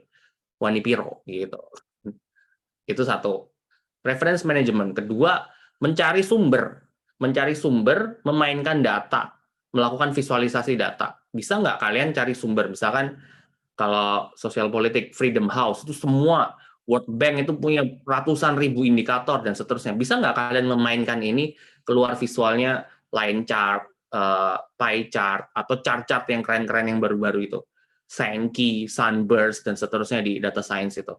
Kalau nggak bisa, pelajarin itu. Kenapa? Karena itu menjadi posisi tawarannya di hadapan dosen-dosen ini. Bisa nggak dapat software-software penelitian kayak apa, Atlas T, MaxQDA, NVivo, dan seterusnya. Ini akan dibutuhkan untuk mengolah apa, transkrip. Nah, poin saya gini, pada saat kalian punya skill, bisa mengelola software ini, itu kalian punya posisi tawar di hadapan dosen dan kampus. Di saat itu, nah ini hati-hati. Biasanya orang kalau udah begini, mereka jalan sendiri. Bikinlah koperasi. Jadi kalau ada yang butuhnya minta ke koperasi yang kasih. Artinya apa? Koperasi kan jadi kartel di dalam kampus. Kartel tuh, ya selama ini kan kita benar kartel tuh kan jelek ya. Tapi lagi-lagi kalau Anda pelajarin kartel itu strategi politik di bisnis. Artinya apa? Anda menghimpun keterampilan-keterampilan produktif dan Anda bisa set harga, set kepentingan di situ. Nah, pada saat kalau kalian punya mahasiswa banyak, kalian pahami teknik-teknik asistensi, penelitian, nah, itu bisa jadi poin. Nah, pada saat itu kalian kumpulkan semakin banyak, artinya Anda jadi punya program kan? Programnya adalah apa? Membuat pelatihan-pelatihan sebanyak mungkin asistensi riset untuk semua disiplin ilmu di situ. Berarti kelihatan udah program-programnya, belajar software A, software B, belajar data science, belajar bikin infografis, dan seterusnya. Itu nomor satu, asistensi riset. Hal kedua yang bisa dieksploitasi itu adalah bikin desain. Desain itu apa? Desain presentasi perkuliahan. PowerPoint dosen-dosen kalian kan pasti membosankan semua gitu kan. Itu bikin presentasi untuk video, bikin video kuliah itu nomor satu, bikin presentasi riset, bikin poster infografis dan seterusnya. Nah, ini menjadi keterampilan yang bisa dikapitalisasi. Dosen-dosen kalian pasti udah ketuaan untuk belajar software-software baru. Sementara kalian bisa belajar itu jauh lebih cepat. Apalagi kalau difasilitasi oleh organisasi. Bikin belajar bareng. Nah, pada saat kalian punya belajar bareng dan seterusnya, terus punya kooperasi, bisa dapat penghasilan dari situ, bisa dapat pemasukan dari situ. Nah, di situ saatnya Anda berpikir politik. Jadi, makan kenyang, ada pemasukan, kalian punya kebersamaan dalam memasukkan ke ekonomi. Berikutnya adalah gimana bikin pelatihan-pelatihan yang substansi untuk gerakan di situ. Nah, di sini kan akan membuat orang tertarik untuk join. Karena apa? Dengan masuk ke aliansi, misalkan saya dapat pelatihan A, pelatihan B, pelatihan C. Gitu.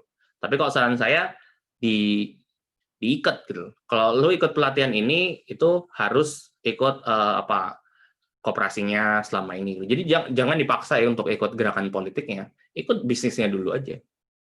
Tapi dengan mereka ikut bisnis kan ada terjadi interaksi harian.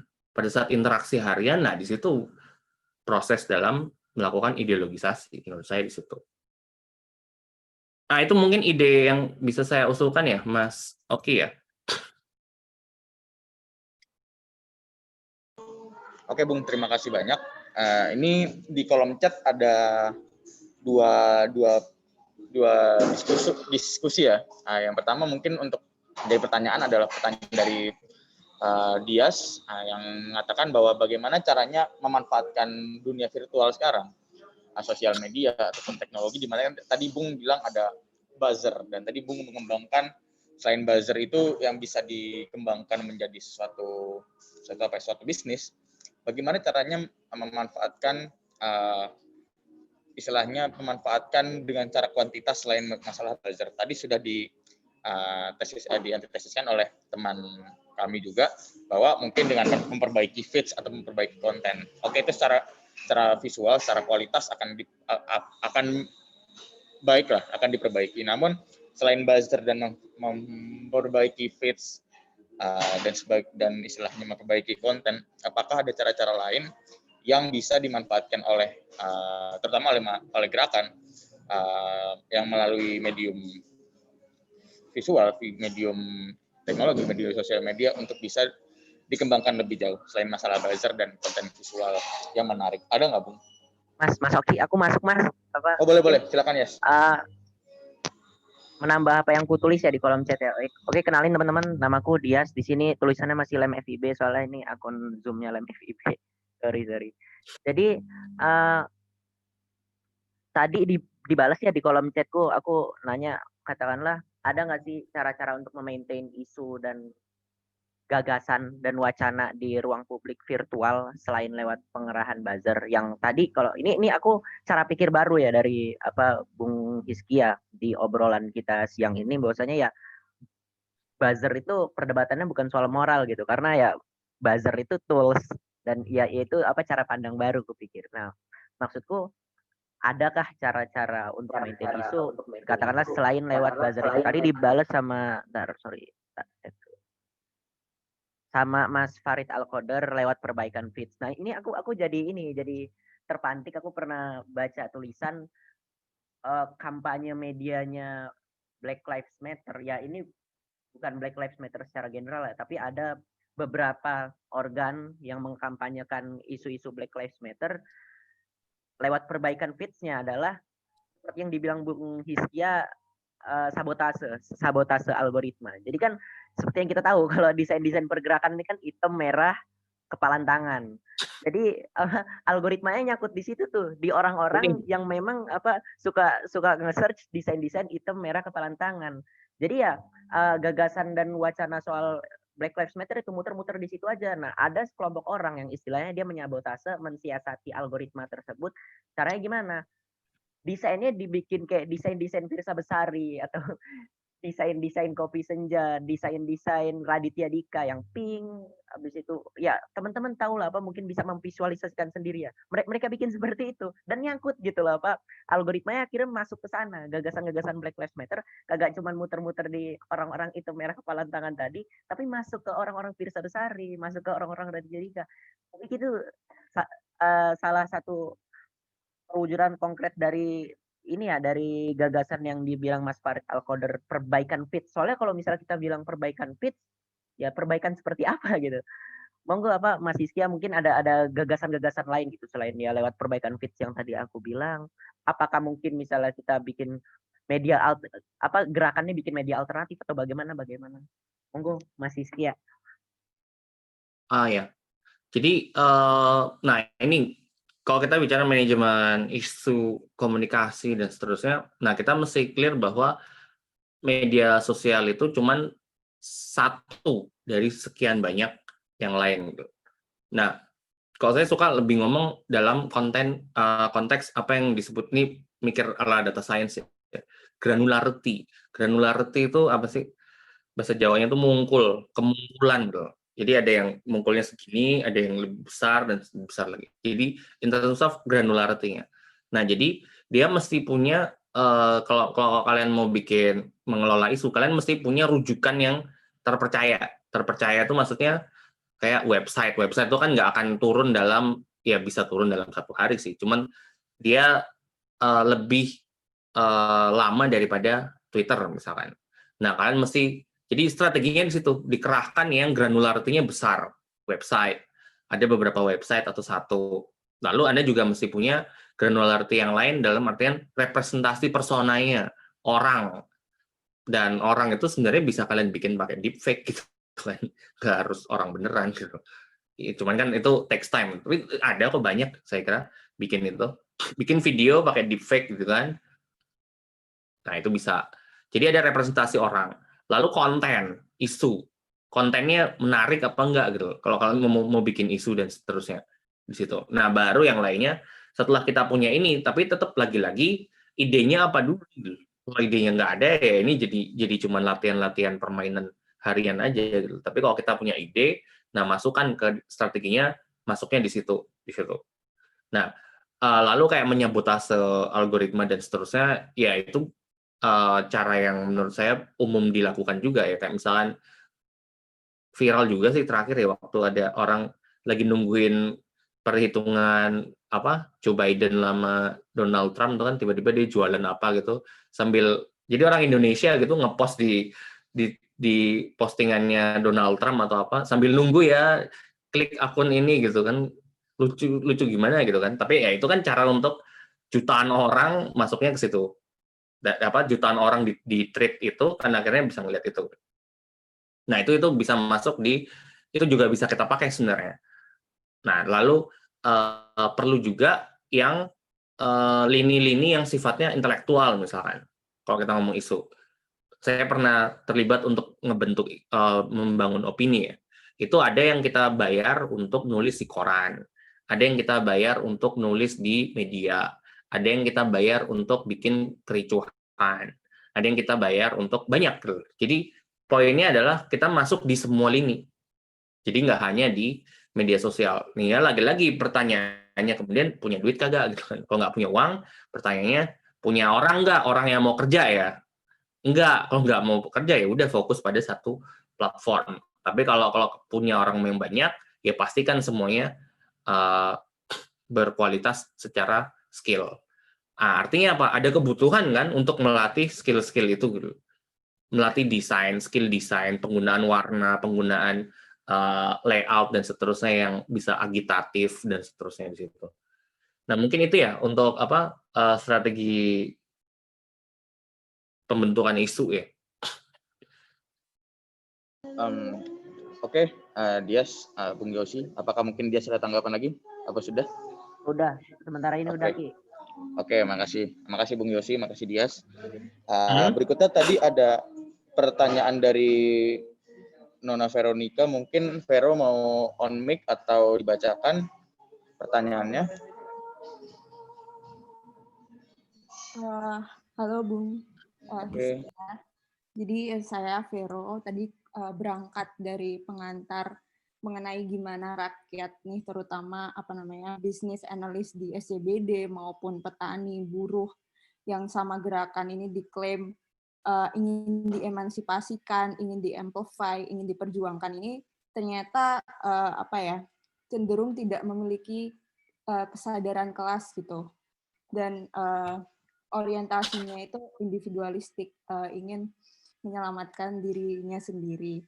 Pertanyaan saya adalah apakah the so-called perubahan sosial yang selalu kita gadang-gadang ini bisa dicapai hanya dengan usaha sekelompok orang, misalnya kayak kelompok-kelompok progresif gitu.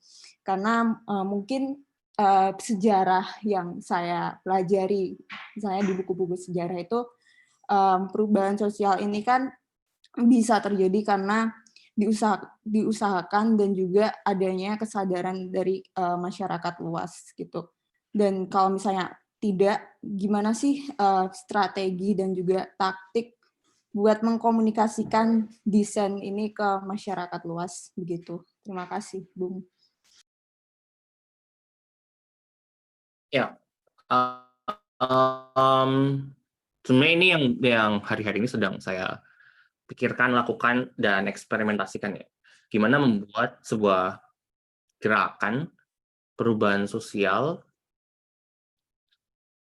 tanpa kesadaran kelas, tanpa kesadaran lah, tanpa kita berharap bahwa orang itu sadar dia bergerak bla bla bla itu. Nah itu kenapa akhirnya cara kita berpikir bukan lagi cara membangun mutual understanding lalu kita mengajak dan seterusnya itu tadi, karena ya saya punya pengalaman yang akhirnya membawa saya pada simpulan bahwa kalau saya berharap pada orang itu untuk sadar dan seterusnya itu saya cuma bikin capek diri saya sendiri aja gitu. Nah, akhirnya saya dengan beberapa teman, kita coba ganti strategi itu tadi. Strateginya adalah bukan tadi protes, terus demanding, dan seterusnya, tapi kita mencoba untuk nge-hack, kita coba untuk ngeretas, untuk reprogram, reformat, dan seterusnya. Begitu pula dalam mencari anggota, atau kita bicara soal basis massa, atau basis subjek lah, agensi lah, kalau anak sospol gitu kan ngomongnya. Basis agensinya itu, nah ini yang saya mau coba lakukan adalah tidak berbasiskan kesadaran. Nah artinya apa? Sehingga menjadi penting untuk berbicara soal apa? Soal hegemoni, soal cybernetika, soal mendesain perilaku. Jadi kalau kasarannya gini, kalau orang itu nggak mau bergabung sama gerakan saya, oke, saya akan bikin orang-orang ini secara dia tidak sadarin mendukung gerakan ini. Itu kan itu yang dilakukan kapitalisme selama ini. Emang Anda pro kapitalisme? Saya tanya sama orang-orang yang progresif lah di sebelah kiri gitu. Emang kalian pro kapitalisme? Tapi kan kita tidak berdaya, mau nggak mau harus beli di supermarket, sesekali minum di Starbucks, sesekali nonton di XX1 dan seterusnya. Dan semua itu kan diberikan oleh industri dan kapitalisme itu. Artinya apa? Kita ada semacam pemrograman yang membuat kita nggak peduli kesadaran kita atau subjektivitas kita adalah pro atau anti, tapi tetap kita ngikut sistem itu. Bisa nggak kita mereplikasi cara berpikir ini? Ini cara berpikir yang tahun 60-an udah ada, sibernetika, dan itu bahkan diterapkan di Presiden Allende, Salvador Allende di Chile. Itu eksperimentasi sosialis terakhir tentang planning dan tentang cybernetics. Setelah itu tadi yang saya bilang, semua tradisi sosialis kritik semua. Tahun 60-an itu setahu saya yang terakhir tradisi itu. Dan sibernetika sendiri juga ya panjang ceritanya dia hilang di situ.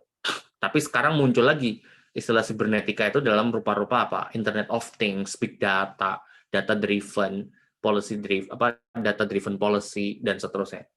Sebenarnya itu tema-tema yang udah lama, tahun 60-an udah ada di situ. Nah, kalau saya memperlakukan orang seperti itu, artinya apa? Nah, itu strategi hegemoni sejak Gramsci sampai, kalau kalian baca bukunya Gramsci, sampai Ernesto Laclau dan Chantal Mouffe, sebenarnya strateginya di situ. Gimana kita menghegemoni orang. Nah, menghegemoni orang caranya apa? Ya, kalian harus teori hegemoni. Hegemoni itu kepemimpinan dengan ide. Pertanyaannya, lu punya ide kagak, Gel? Kalau nggak punya ide, ya mana mau orang ngikutin Anda di situ. Dua, Anda punya modal kultural nggak? Modal kulturalnya apa? Modal kultural itu kan pengetahuan, kebudayaan, karisma. Punya nggak tiga ini? Nah, jadi kita ngebangun mercusuar hegemoni di sini. Sehingga orang akan dengan sendirinya ngikut di situ. Nah, itu dari cara yang semi sadar. Dari cara yang totally tidak sadar adalah dengan modal-modal teknologi, algoritma, dan seterusnya. Itu tadi, pada saat saya bereksperimen dengan capital, saya bikin modal, terus saya iseng mempekerjakan orang. Saya nggak peduli dia pro perubahan atau apa. Ini ada pekerjaan masuk ke sini. Nah, di pekerjaan ini konkret ya, saya kasih contoh konkret. Saya pernah ada proyek awal-awal tahun ini, uangnya lumayan besar. Saya mencari psikolog.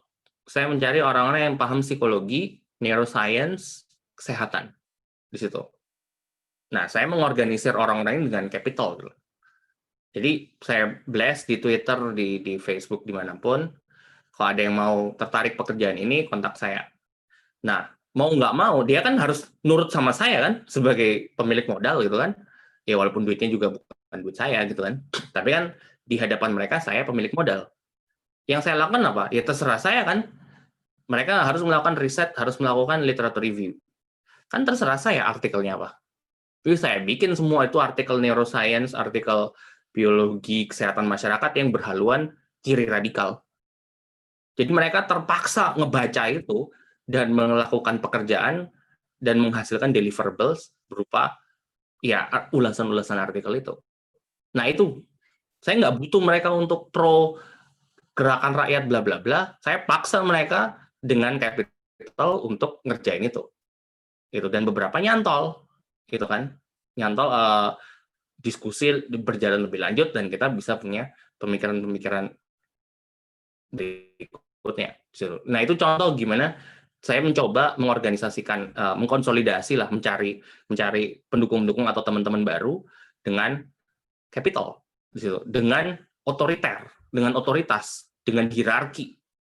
Nggak ada egaliter, nggak bisa lu tawar-tawar artikelnya apa. Artikelnya dari saya, ini kerjain, deadline-nya sekian, kalau nggak ada deadline, potong gaji sekian, gitu. Nah, tapi pada saat mereka melakukan itu, mereka menjadi mau nggak mau terpaksa terideologisasi dengan bacaan-bacaan ini. Bahkan banyak yang bilang, iya ya selama ini gue nggak pernah ya baca artikel-artikel begini. Gue kira biologi itu semuanya technical dulu. Ternyata ada ya kayak Stephen Rose, Nicholas Rose, dan seterusnya bisa ngelihat itu dari perspektif kelas dan seterusnya. Itu memang sengaja saya seperti itu. Mumpung ada duitnya, mumpung ada proyeknya di situ. Nah, jadi lagi-lagi kalau itu keuntungan saya adalah apa? Karena saya mempelajari persoalan manajemen sumber daya dan seterusnya, akhirnya saya bisa ngehack di situ. Nah itu contoh gimana mengorganisasikan decent, kalau bahasanya Mbak Vero tadi, mengkomunikasikan decent tanpa orang itu perlu sepakat apa enggak, kita paksa di situ. Karena apa? Kalau bukan saya yang memaksa mereka, dia akan jatuh pada ideologi yang lain kan. Jadi kepala manusia itu menjadi medan pertempuran. Medan pertempuran kalau bukan mereka di brainwash oleh advertising, oleh humas-humas pemerintah. Nah pertanyaannya, humas gerakan, ada gerakan, ada upaya nggak membrainwash balik gitu. Nah kalau nggak ada, hanya berbasiskan belas kasihan dan seterusnya, ya kita tahu itu nggak akan kemana-mana di situ. Jadi all in all, strategi yang saya usulkan untuk menjawab itu tadi, stop berharap kepada consciousness, hati nurani, itu taruh di sampah aja. Yang bisa kita lakukan sekarang adalah gimana, kalau Anda sepakat dengan gerakan ini, Anda sevisi dengan gerakan ini, kita mencari orang adalah masuk dengan perilakunya. Gimana kita mempelajari luring atau umpan, kita kasih umpan, kita kasih stimulus, kita kasih rangsangan dan seterusnya. Jadi artinya kita kayak cara psikolog dan dokter melihat manusia, bukan sebagai subjek yang punya kehendak dan seterusnya, tapi sebagai entitas yang bisa dimanipulasi biologi psikologinya di situ. Lagi-lagi kalau Anda morally inflexible, susah menerima argumen ini. Tapi kalau kita clear, bagi saya moralitas itu cuma satu. Kita teman dan lawan, kalau Anda tidak bermoral, kita bermusuhan. Standar moralnya apa? Ya kalau Anda pro terhadap masyarakat tanpa kelas, tanpa relasi kerja upahan, itu moralitas Anda tinggi. Kalau Anda nggak percaya di situ, ya mohon maaf, kita kerjasama, ada rate, saya punya rate aja gitu kan. Jadi kita profesional aja di situ. Gitu. Jadi pada saat kita bicara di situ, maka semua tindakan yang kita lakukan untuk mencapai gagasan moralis ini itu benar. Jadi moral itu bukan persoalan saya messing with your minds secara unconscious, secara tidak consent gitu, lantas itu salah. Dia tidak salah dengan sendirinya. Tapi dia misalkan saya nggak masalah pada saat Google, Facebook, Twitter itu membaca algoritma saya dan seterusnya, saya nggak masalah sebenarnya. Tapi saya bermasalah pada saat privasi digital saya diterabas, dan itu tidak menguntungkan saya, tidak menguntungkan orang-orang komunitas atau masyarakat yang saya bergabung di dalamnya, tapi dia hanya menguntungkan pemilik modal tertentu. Itu saya marah. Jadi saya marah bukan karena privasi saya yang dirampas, bukan, di situ, itu soal lain. Artinya apa? Kalau akan ada perusahaan digital yang mampu mendemokratisasikan keuntungannya, dengan senang hati saya kasih tahu kapan saya jadwal boker saya, lu mau lihat ini siklus metabolisme saya kasih. Mau tahu apa yang lubang otak saya kasih datanya. Asal keuntungannya transparan, dibagi secara demokratis. Jadi poinnya di situ. Bahkan ekstrimnya, saya nggak, kalau saya pribadi, saya nggak keberatan dengan pemerintah yang totaliter, birokrasi di mana-mana. Masalah dengan pemerintahan totaliter dan birokratis itu cuma satu, nggak efisien. Kalau Anda bisa bikin birokrasi yang efisien, dengan senang hati saya dukung. Emang kalian mau ngerjain arsip-arsip, ngerjain Excel spreadsheet, ngerjain tanda tangan surat menyurat, emang mau? Saya sih nggak mau ya. Nah, kalau ada birokrasi dan itu efisien, dengan senang hati silakan. Yang saya mau lakukan apa sih? Saya mau itu nonton Netflix, main PS4 gitu kan, main game-game itulah yang belum keluar, main komputer, baca sastra, baca filsafat gitu kan. Saya nggak mau ngerjain pekerjaan remeh-temeh itu. Nah, kalau ada teknologi yang otomatis yang bisa melakukan itu, dengan senang hati saya dukung. Nah, jadi poinnya itu tadi, bukan teknologi yang salah, bukan birokrasinya yang salah dan seterusnya, tapi karena mereka tidak melakukan tugasnya dengan baik, titik gitu. Nah, itu ya harapan saya bisa merayu Anda untuk bisa sedikit lebih ngelihat moralitas dari perspektif yang lain gitu. Karena selama ini kan kita dicangkokin moralitas itu kan esensialis gitu, sehingga membuat Anda nggak berbeda dari fundamentalis yang lain gitu. Gitu. Jadi karena apa? Dengan cara kita agak sedikit merilekskan persoalan moralitas ini, karena kita bisa clear. Trotsky itu pernah menulis tentang their morals and ours, gitu. Moralitas mereka dan moralitas kita. Dan itu menurut saya penting itu dibaca. Kenapa? Karena itu untuk menunjukkan selama ini yang kita sebut moralitas itu adalah cangkokan dari moralitas kelas berkuasa, kelas dominan. Gitu. Yang kita nggak punya adalah kita nggak punya moralitas kita sendiri. Sehingga kayak beberapa kali saya pernah ngomong bahwa buzzer itu penting untuk dilakukan, kayak mereka, hah? Gitu kan. Itu. Padahal itu tadi, kita harus clear dulu. Buzzer cuma tools gitu. Kalau tools itu kita pakai untuk hal yang pro kepada kepentingan kelas pekerja, kepada masyarakat luas, why not gitu kan. Di situ. Itu semoga nggak kepanjangan jawabannya. Monggo.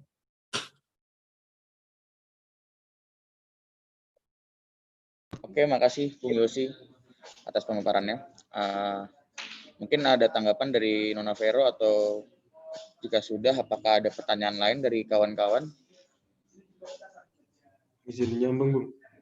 Boleh, silakan. Perkenalan teman-teman, nama aku Fahri, aku dari pertanian. Gini, mungkin setelah mendengar pemaparan pada siang hari ini, aku sadar juga bahwa berarti PR kita sudah banyak banget gitu loh. Jadi baru akan ada perombakan-perombakan dan misi-misi yang harus diperbarui. Nah itu, dan aku juga sadar bahwa 4 tahun itu juga bukan waktu yang lama ya. Dan jelas apakah kita akan bisa menyelesaikan semuanya dalam 4 tahun itu kan sangat tidak mungkin.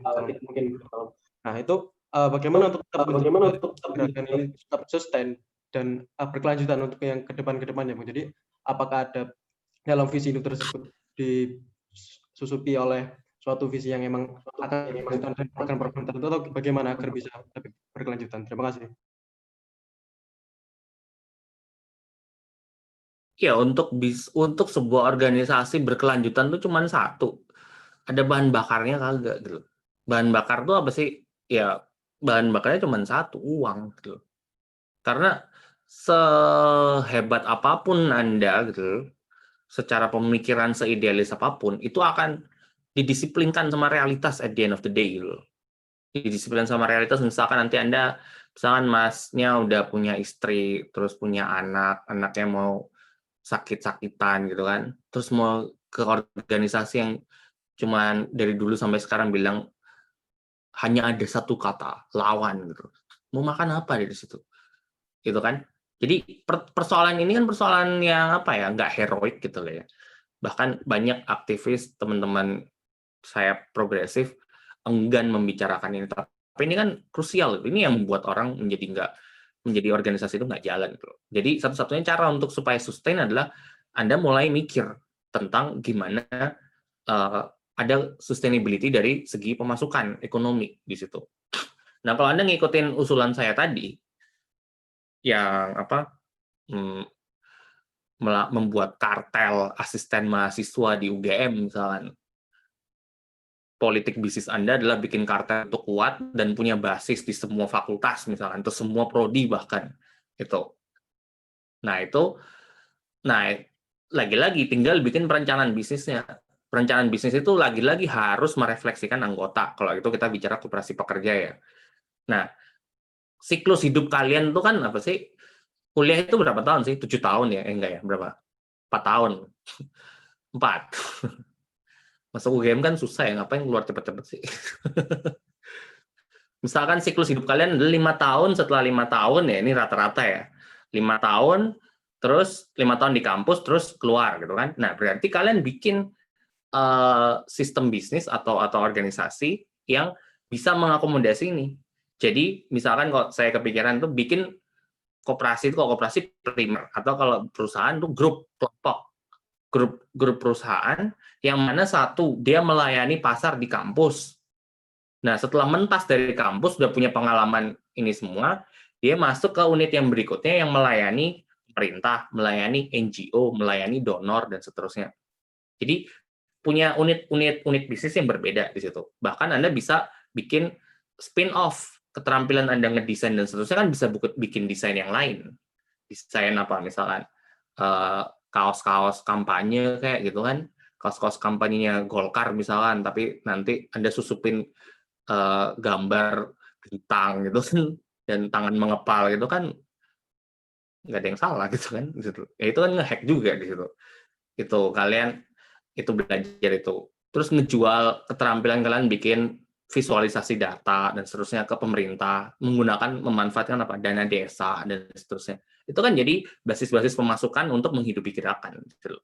Jadi lagi-lagi mesti punya ada orientasi bisnis ke depannya. Karena apa? Tanpa ada orientasi bisnis yang jelas, maka gerakan ini nggak akan bertahan. Kenapa? Karena pada saat kalian butuh uang dan organisasi nggak bisa memberikan uang itu, maka organisasi ini akan menjadi beban gitu loh. Kita akan merasa jadi tersandera. Jadi organisasi kalau kita merasa tersandera di dalamnya, ya menurut saya itu nggak akan kemana-mana di situ. Jadi poin-poin jawaban sederhananya di situ, jadi bahwa kita perlu punya strategi bisnis ke depan yang bisa membuat Anda tetap eksis, tetap punya menjaga semangat itu, dan semangat gerakan atau semangat perjuangan itu cuma ada kalau Anda bisa tetap kenyang gitu. Nah, kalau Anda nggak kenyang, Anda nggak hidup Anda was-was bulan depan ngekos di mana, bayar pakai apa dan seterusnya. Nah, itu nggak akan membuat gerakan maju di situ. Sehingga pertanyaan kemudian adalah gimana caranya kita men-secure itu secara bersama-sama. Nah, ide saya tadi adalah memanfaatkan posisi strategis kalian sebagai mahasiswa di tengah iklim industri yang industri pendidikan dan industri riset itu yang tidak begitu mampu diadaptasi oleh universitas dan kampus. Jadi celahnya di situ. Ya, di situ pada saat kalian masuk, bisa kalian punya suara, bisa punya menentukan agenda setting, dan seterusnya. Itu sih, Mas. Semoga menjawab ya. Oke, makasih Bung Yosi. Mungkin karena ini masalah waktu juga ya, sudah menunjukkan pukul 11.54 di jam saya, dan sementara diskusi ini hanya berjalan sampai pukul 12. Saya kira mungkin saya akan wrap up, dan nanti mungkin Bung Yosi akan memberikan kesan-kesan ataupun kesimpulan dari diskusi ini. Dan juga mungkin nanti teman-teman, tadi Bung Yosi, tadi saya WA dan menyatakan apakah Bung Yosi sedia jika mungkin teman-teman yang masih memiliki pertanyaan sama sekolah pergerakan ini kita tampung dulu, nanti mungkin Bung Yosi bisa memberikan jawaban via email, mungkin jawaban singkat ataupun jawaban yang menurut Bung Yosi proper lah untuk teman-teman yang masih memiliki pertanyaan di benak teman-teman. Nanti mungkin saya mau ini aja ya, wrap up bahwa dari sekolah pergerakan yang hari ini dilaksanakan, saya kira ada kesimpulan-kesimpulan berupa jangan takut atau memang harus kita memanfaatkan lawan atau memanfaatkan kapital, manfaatkan eksploitasi ataupun manfaatkan manajemen terhadap hal-hal yang menjadi dalam tanda kutip musuh kita sebagai counter ataupun strategi taktik melawan apa yang kita serang. Dengan tadi istilahnya kita dengan secara politis membangun lembaga riset yang istilahnya memanfaatkan kelemahan-kelemahan dosen ataupun kelemahan-kelemahan kampus, pula juga dengan cara kita untuk membagi istilahnya mengumpulkan modal, mengumpulkan uang untuk bisa memanfaatkan pemaksaan terhadap teman-teman ataupun pekerja-pekerja agar tetap bisa bertahan dengan gerakan yang kita buat. Itu adalah imajinasi lain yang saya kira menjadi senjata atau menjadi komponen dari teman-teman agar bisa melakukan transformasi ataupun pergerakan sosial, terutama dengan batas manajemen waktu. Mungkin teman-teman di kampus 5 tahun ataupun teman-teman yang hidup hanya 24 jam sehari, itu kan teman-teman kan harus bisa dengan kemampuan tadi menjadi alternatif agar teman-teman bisa menjalankan visi misi teman-teman untuk bisa memperjuangkan suatu transformasi sosial. Bung Yosi, apakah ada kesimpulan atau tanggapan perihal penutupan sekolah pergerakan hari ini? Apa ya? Saya kasih kutipan terakhir ya, biar ini kan sublim gitu. Ini kutipan, saya nggak suka orang ini sebenarnya, cuman untuk poin ini dia oke gitu. Jadi ada Raymond Williams, kalau Anda pernah baca cultural studies dan seterusnya, dia pernah mengatakan itu bahwa tugas dari intelektual itu adalah membuat harapan itu tampak mungkin, dan bukan membuat penindasan itu meyakinkan. Gitu. Nah, kenapa ini penting dan menurut saya terngiang-ngiang bagi saya? Dengan kita melakukan analisis itu, semua kritik itu kita menunjukkan kepada semua orang bahwa benar terjadi opresi, dan itu kayak meyakinkan banget gitu opresi itu. Tapi nggak ada secercah harapan di situ. Nah, menurut saya penting di situ untuk bicara harapan. Nah, kita harus punya ide. Untuk punya ide, kita harus bisa mikir. Untuk bisa mikir, perut harus kenyang, minuman harus terisi, gitu kan, entertainment dan seterusnya. Nah, itu butuh uang butuh. Gimana caranya dapur kita itu supaya tetap ngepul dan seterusnya, kita perlu juga punya strategi di situ. Jadi mungkin gagasan yang pengen saya bagikan ke teman-teman di situ, jangan lupa untuk selalu memikirkan tentang masa depan. Tapi untuk kita bisa memikirkan masa depan, kita harus juga punya strategi pertahanan dari bahkan kehidupan domestik, bahkan dapur kita sehari-hari. Di situ. Semoga berguna, dan terima kasih untuk undangannya Mas Oki dan teman-teman, dan semoga yang kita diskusikan bisa punya faedah lah ya. Terima kasih. Sama-sama Bung Yosi atas pemaparan hari ini. Saya sendiri sangat berterima kasih terhadap mungkin ini secercah pengetahuan yang mungkin memang cukup jarang teman-teman dapatkan, dan ini salah satu kesempatan yang benar-benar baik untuk teman-teman untuk bisa belajar, untuk bisa berpikir lebih jauh, berimajinasi bagaimana caranya melakukan transformasi sosial. Sekali lagi mungkin karena keterbatasan waktu, terima kasih banyak Bung Yosi. Nanti mungkin ada pertanyaan dari teman-teman, silakan ditampung mungkin via Dias ataupun via Alfredo, menampung pertanyaan dari teman-teman, dan mungkin nanti memohon izin untuk Bung Yosi agar bisa dijawab pertanyaan, mungkin nanti dikirim via email pertanyaan-pertanyaan dan pernyataannya secara singkat aja sih Bung. Dan kembali lagi terima kasih banyak Bung Yosi, teman-teman, kawan-kawan Sekolah Pergerakan, sehat dan sukses selalu, tetap semangat. Mungkin saya sebagai moderator hari ini menutup Sekolah Pergerakan pada siang hari ini. Sukses selalu teman-teman. Terima kasih. Permisi sebentar, oh ya, boleh. Permintaan dari Kepsak Sekolah Pergerakan buat kita foto bareng. Oh ya.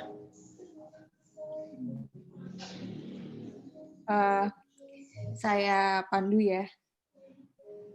Mungkin bisa dinyalakan dulu teman-teman untuk kameranya.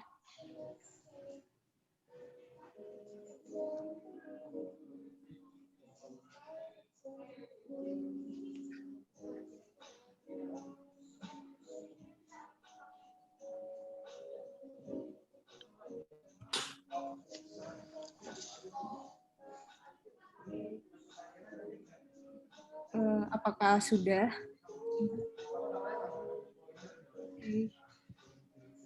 Oke, saya hitung ya. 1, 2, 3. Lagi 1, 2, 3. Udah. Oke, terima kasih banyak semua. Ya, sama-sama, Vero. Ya, terima kasih.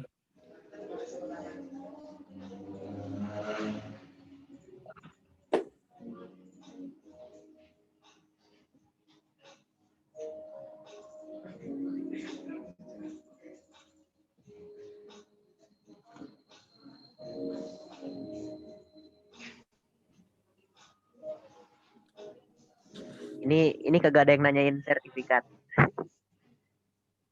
Sertifikatnya, Mas.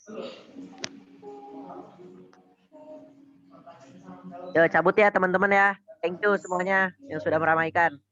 Thank you Oki, thank you Fredo, thank you semuanya yang sudah berterima kasih. Yo, assalamualaikum. Harit.